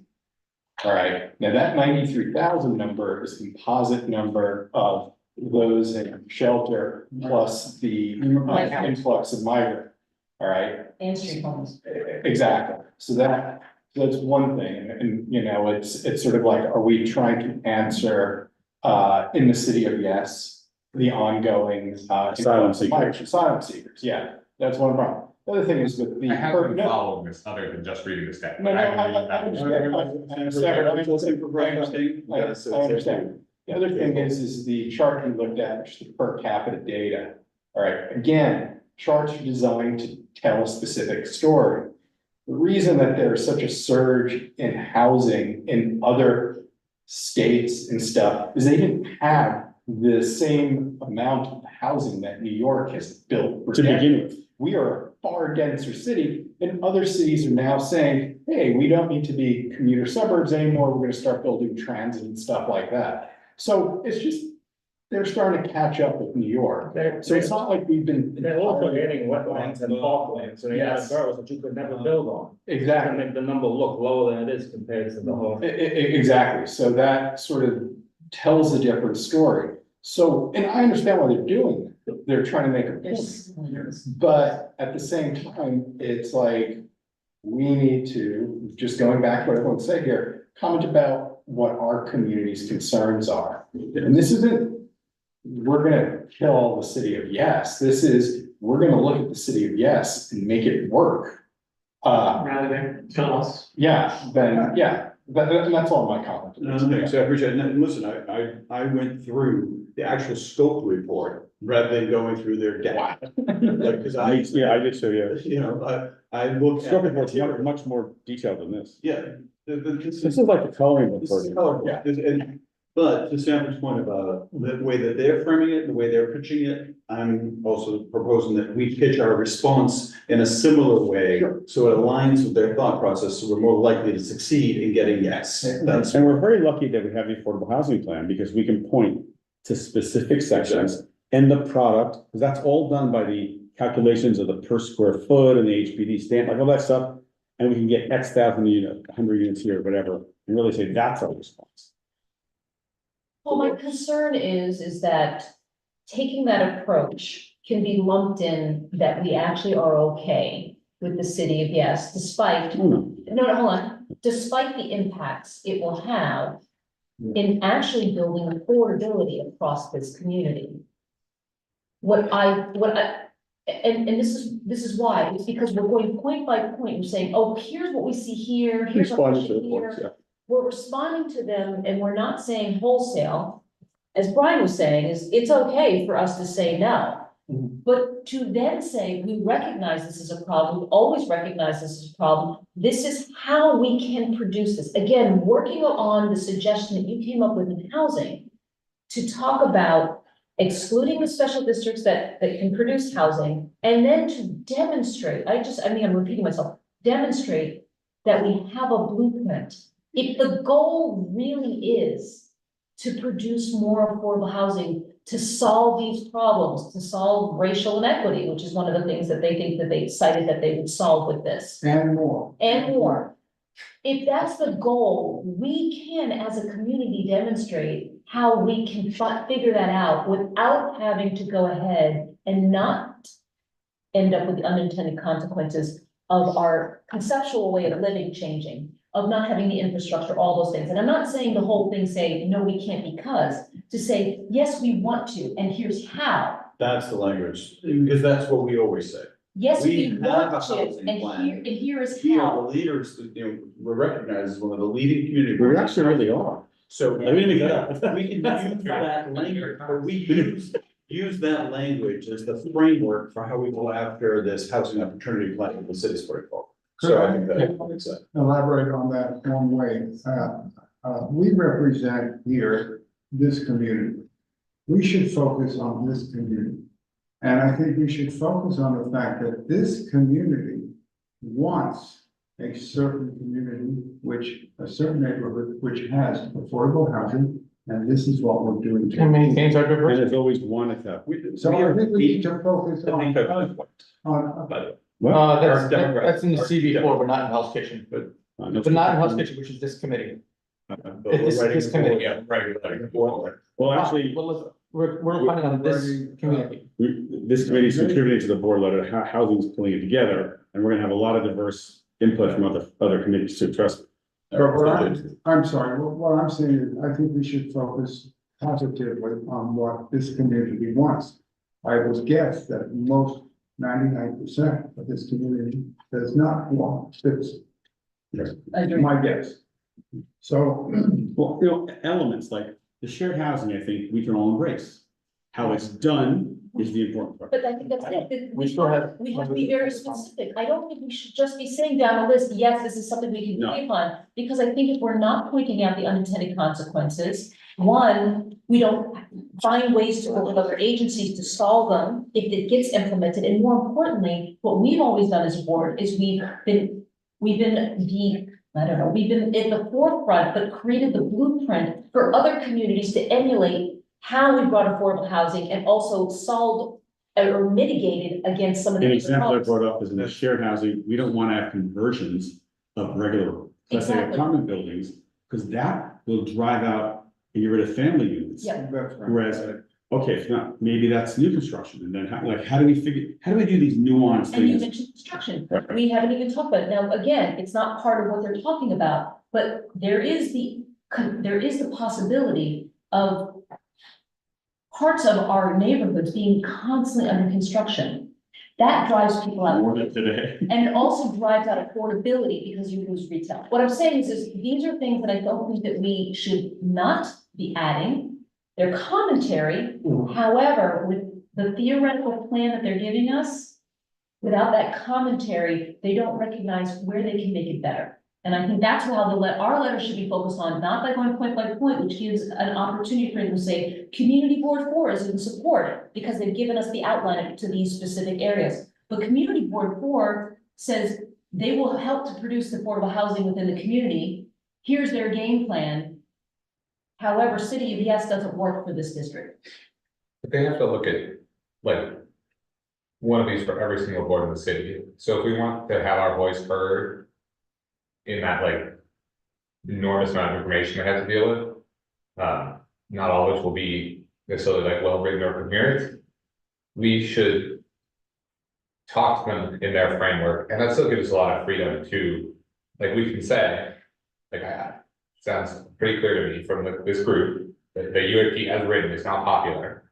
We're gonna say, we don't like that, but the affordability part, we do like, here's our suggestions. Correct. But framing that as, okay, UAP as written, not the policy for our district. Okay, but what about, you want affordable housing, you want more housing, let's look, just point a specific location in our affordable housing plan. But I do think that's more likely to be heard and understood if it's in the context of, here's the existing proposal, here's what we would substitute or trade for it. Yeah, I like the idea that we get more housing by moving some of the housing plan things than just this vacant plot. That's a pretty compelling. By their own estimates, this isn't going to produce that many units in this neighborhood. It's produce by their own estimates, it's gonna produce. Yeah, we can look at You're gonna respond to that, I'm gonna call. 15 years, which is less than 100 units a year. If we can say, we're gonna do something. We can just have them. To show Bob's developers will let it down the yards. To show the example of how they didn't really appreciate our neighborhood is when they said the projected forecast of units is by acre. By acre. Yeah, I know, I had to say, I don't really do acres here. That's right. Sure, do that in rock. So the way that the mayor's office had planned out this rollout, and this presentation process to all 56 community boards. 59, thank you. They brought HPD in, they educated them, then they identified special project managers to go to these community boards. We're saying that this is how it happened. I have a few friends at HPD that told me this is step by step what happened and how they got there. So we do have a designated representative from HPD that presented to us, presented to maybe one or two other boards. We can get into the weeds of what we do in a letter And here. no without- HPD coming, DCP came. It was DCP? And it was the guy who comes forward. It's DCP, he says it's. So then he really understands the nuances No, but they said to us in our discussion that they tried that instead of saying the increased FARs and the increased heights, they tried to thread the needle in the special zoning districts. And I was like, we don't want the needle. We'll give you the housing. We got a lot of needles. I give them a box of used. So this is But most the importantly, presentation by this person from DCP who works with our community. To my point. Many of our meetings and knows our. to my point, they have context, and so we can write the letter not within the rubrics of their plan. I'm sorry, it's just, I'm not gonna speak this presentation language. Only. I'm gonna speak the language that we've been speaking for years on affordability that they have contextual understanding of. And if we have to write a secondary document, fine, we'll write a secondary document. But the person who presents to us has presented to us for quite some time, and they'll understand exactly what we're saying and will interpret it accurately. If they have questions, we'll go back and forth up until the date that letter has to be. So I just want to note for the group here is that also we need, as we develop this, to start speaking to our electeds and not just our city elected, but our state electeds too, because this is a central tenet of how the west side of Manhattan has worked, negotiating and trading back and forth. And it's as if all the trading since 1973 never existed because the world started today. The world started today. And our electeds have to get on this plan because they and their predecessors are regressive now. Are the mantle of all these things that happen. It's like it didn't happen out of nowhere that we upzoned here and there. That's it. I got one comment. All right, two more comments. It's 9:30. Yeah. So I think we're sort of in violent agreement, is the phrase we used in earlier meetings. No one's in disagreement on anything here. We're kind of trying to fine tune how. I'm in disagreement. So Sanford, then JD. Okay, It's been a good discussion. yeah, I mean, I think the way it needs to be landed on this is just a political process of like, they had to, is that it was a desire to have every neighborhood contribute to housing, which is a reasonable thought. Yes. That it was a way to say some neighborhoods haven't contributed very much, and as a way to make that more palatable was to say everybody's doing it, like do your part. And so that put them in the position of when each neighborhood had kind of special districts and other, idiosyncrasies of the zoning in particular areas, they did end up kind of, I think they wanted to be, they ended up kind of pushed into this position of like, okay, well, we're trying to have this universal thing so that it's fair and nobody can claim, oh, we should get an exception because somebody else over there got an exception. But we still want to try and respect the past and the rules agreed to the past. So they did end up in that weird kind of threading the needle thing, which at the very phrase tells you everybody's gonna hate it. It's sort of like landed very flat. But Doors, I'm gonna call on JD next. I'm gonna Fair call on share's been in So I- place. I'm gonna call on JD next, and I'm gonna call on you, please. I think that gives us the framework of, like, if they have this goal of fairness. And if we wanna like.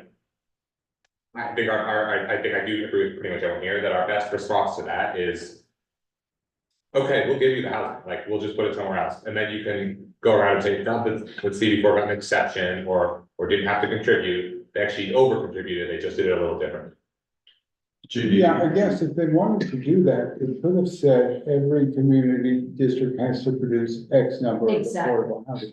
That would have been one way to do it, but I don't want to forget, at least for me and many people who live here, there is an element of vandalism here, there is a destruction of the built environment, of whatever you want to call it. And don't forget, we got very close to getting Hell's Kitchen declared a historic district for various reasons, and that would be destroyed.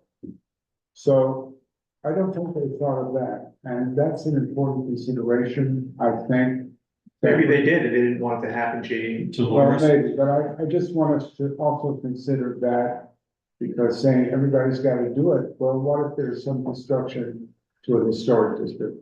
When there's a better way to do it, Sanford, I think, yeah. Make every community produce 1,000 affordable units, okay.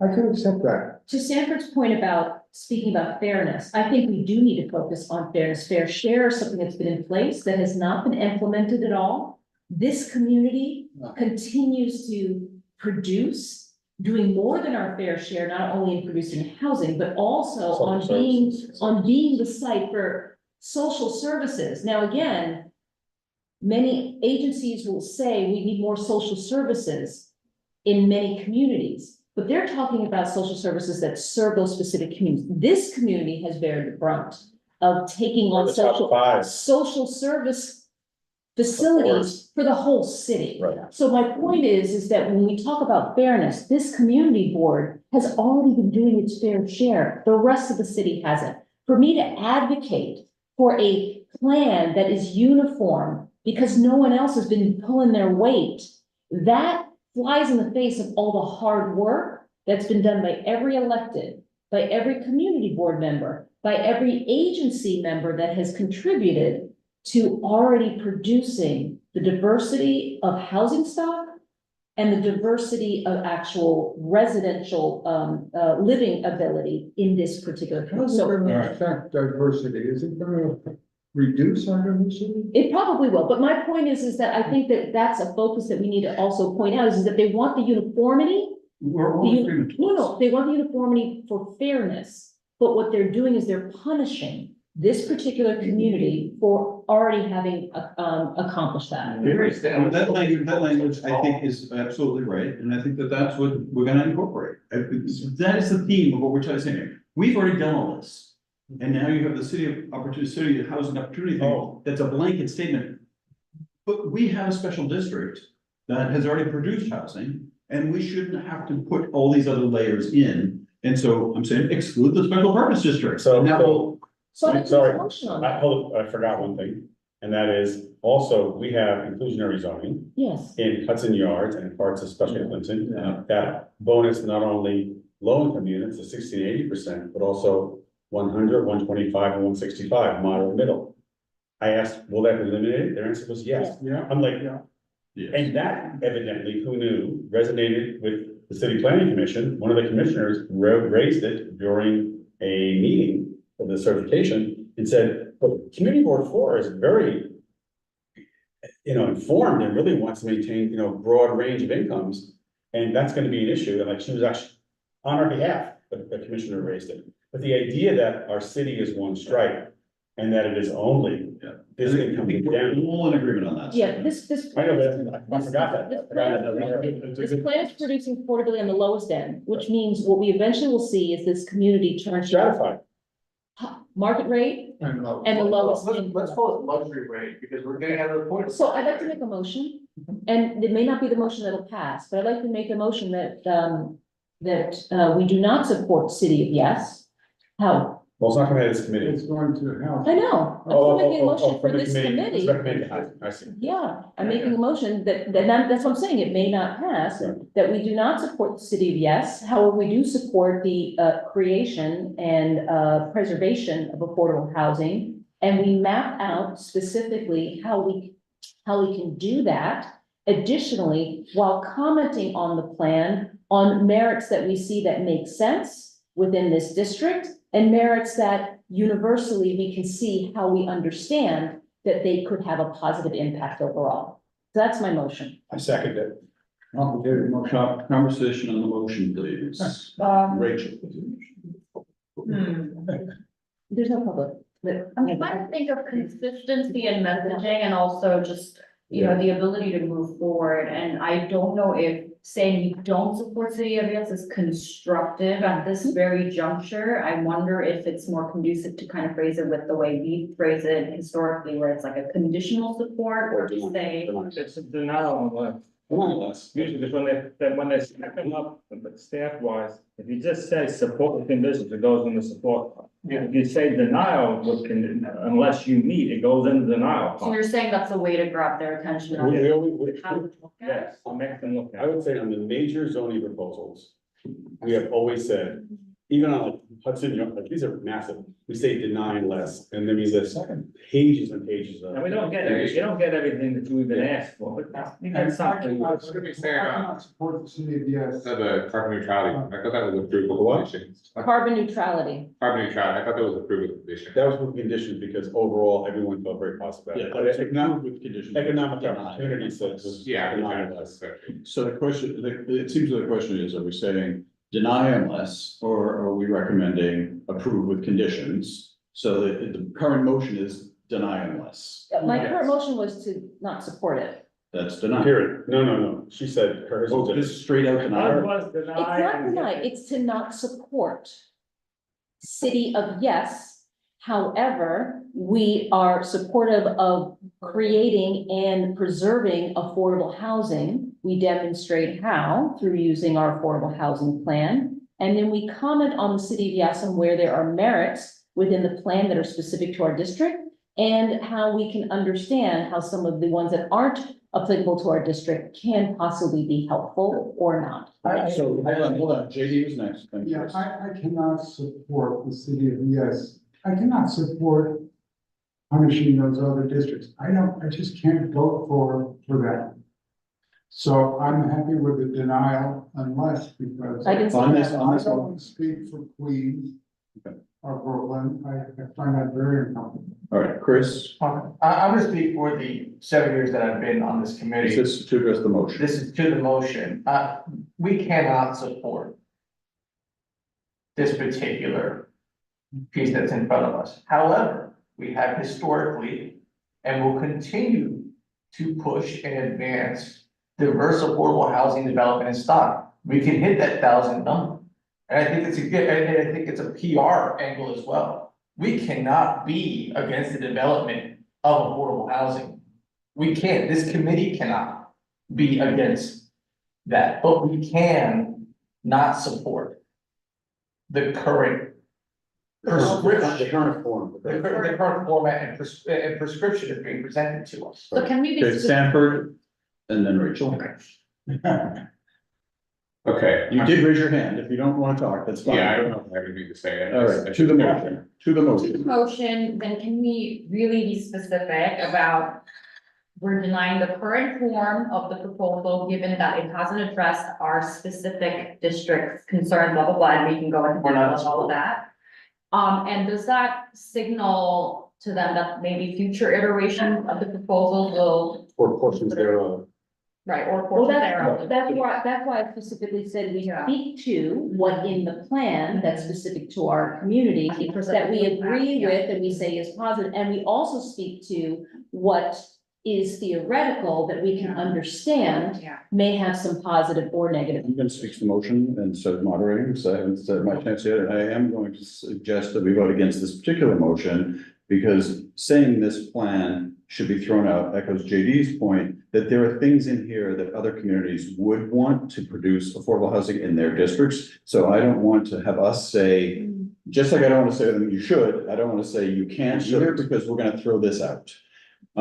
And I don't think that, as Rachel points out, that traditionally our board doesn't take a position of no. Very rare. But I think we are much more accustomed to taking a deny unless. So I'm gonna say on this motion, I would vote no, and then I would very quickly make a motion to do a deny unless. Call the question. So JD, did you have a comment? You start Do I call playing the in? question? You call the Dolores' question? motion is not a denial list. No, Dolores would say no and then change. If that motion fails, I will make a very fast motion to do a deny unless motion. So call to question, all in favor of Dolores' motion? 4. All opposed to Dolores' motion? 6. Any abstentions? No, that's Yeah, everybody. nays. Okay.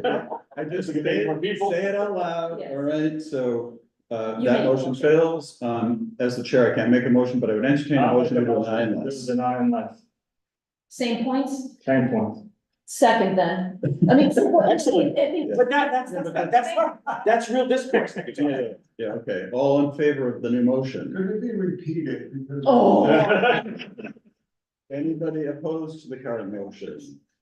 Anyone opposed? Anybody abstain, President eligible, motion passes unanimously. So, I mean- deny unless what? Well, no, there's gonna be a pile of stuff. Yeah. The framework of the letter We'll go on to is the gonna next be a committee. deny unless, and then we'll move forward. Yeah, I'm gathering, for housing, I'm gathering information from this committee and then from Chelsea, and then modify the framework during the month, so it gets by, Motion executives. to Right. adjourn? Not yet, no, not yet. I just want to remind everybody. Yeah, that's fine. Just, we're gonna, I just want to make a statement. Don't forget that we have a round of questions that can go into DCP. Yes, please send the questions to Think me and of Maria, Questions that you want to have addressed by DCP, they will because respond. they couldn't answer some of these things. So go through. Yeah, send your question about how this impacts neighborhood impact. No, like, I had a question, does it apply in the garment set, but they couldn't answer that question, Yeah. like. Right, but everybody had asked for you to do that because we've got to come back to us again. Vote to deny unless. The motion was to have the framework of the letter be a deny unless, recognizing a series of stipulations and conditions. And carrying a lot of, picking up a lot of. Okay. All right, We're really gonna gather the information. Now, Dolores, I just heard a motion to adjourn, I second. seconded, all approved, let's go. Thanks, everybody. Great conversation. Right. Honestly, Thank you, this everybody. was a really good meeting, seriously. This is a real, you know, this is. Yeah, it was well. From the specifics of the 47th Street building, can I have, like, people are suffering from bullshit next to The shutdown, how do I say look down? Oh, I'll get it, I'll get it. No, you gotta learn. We also, and also kind of hash out the city of yes thing today.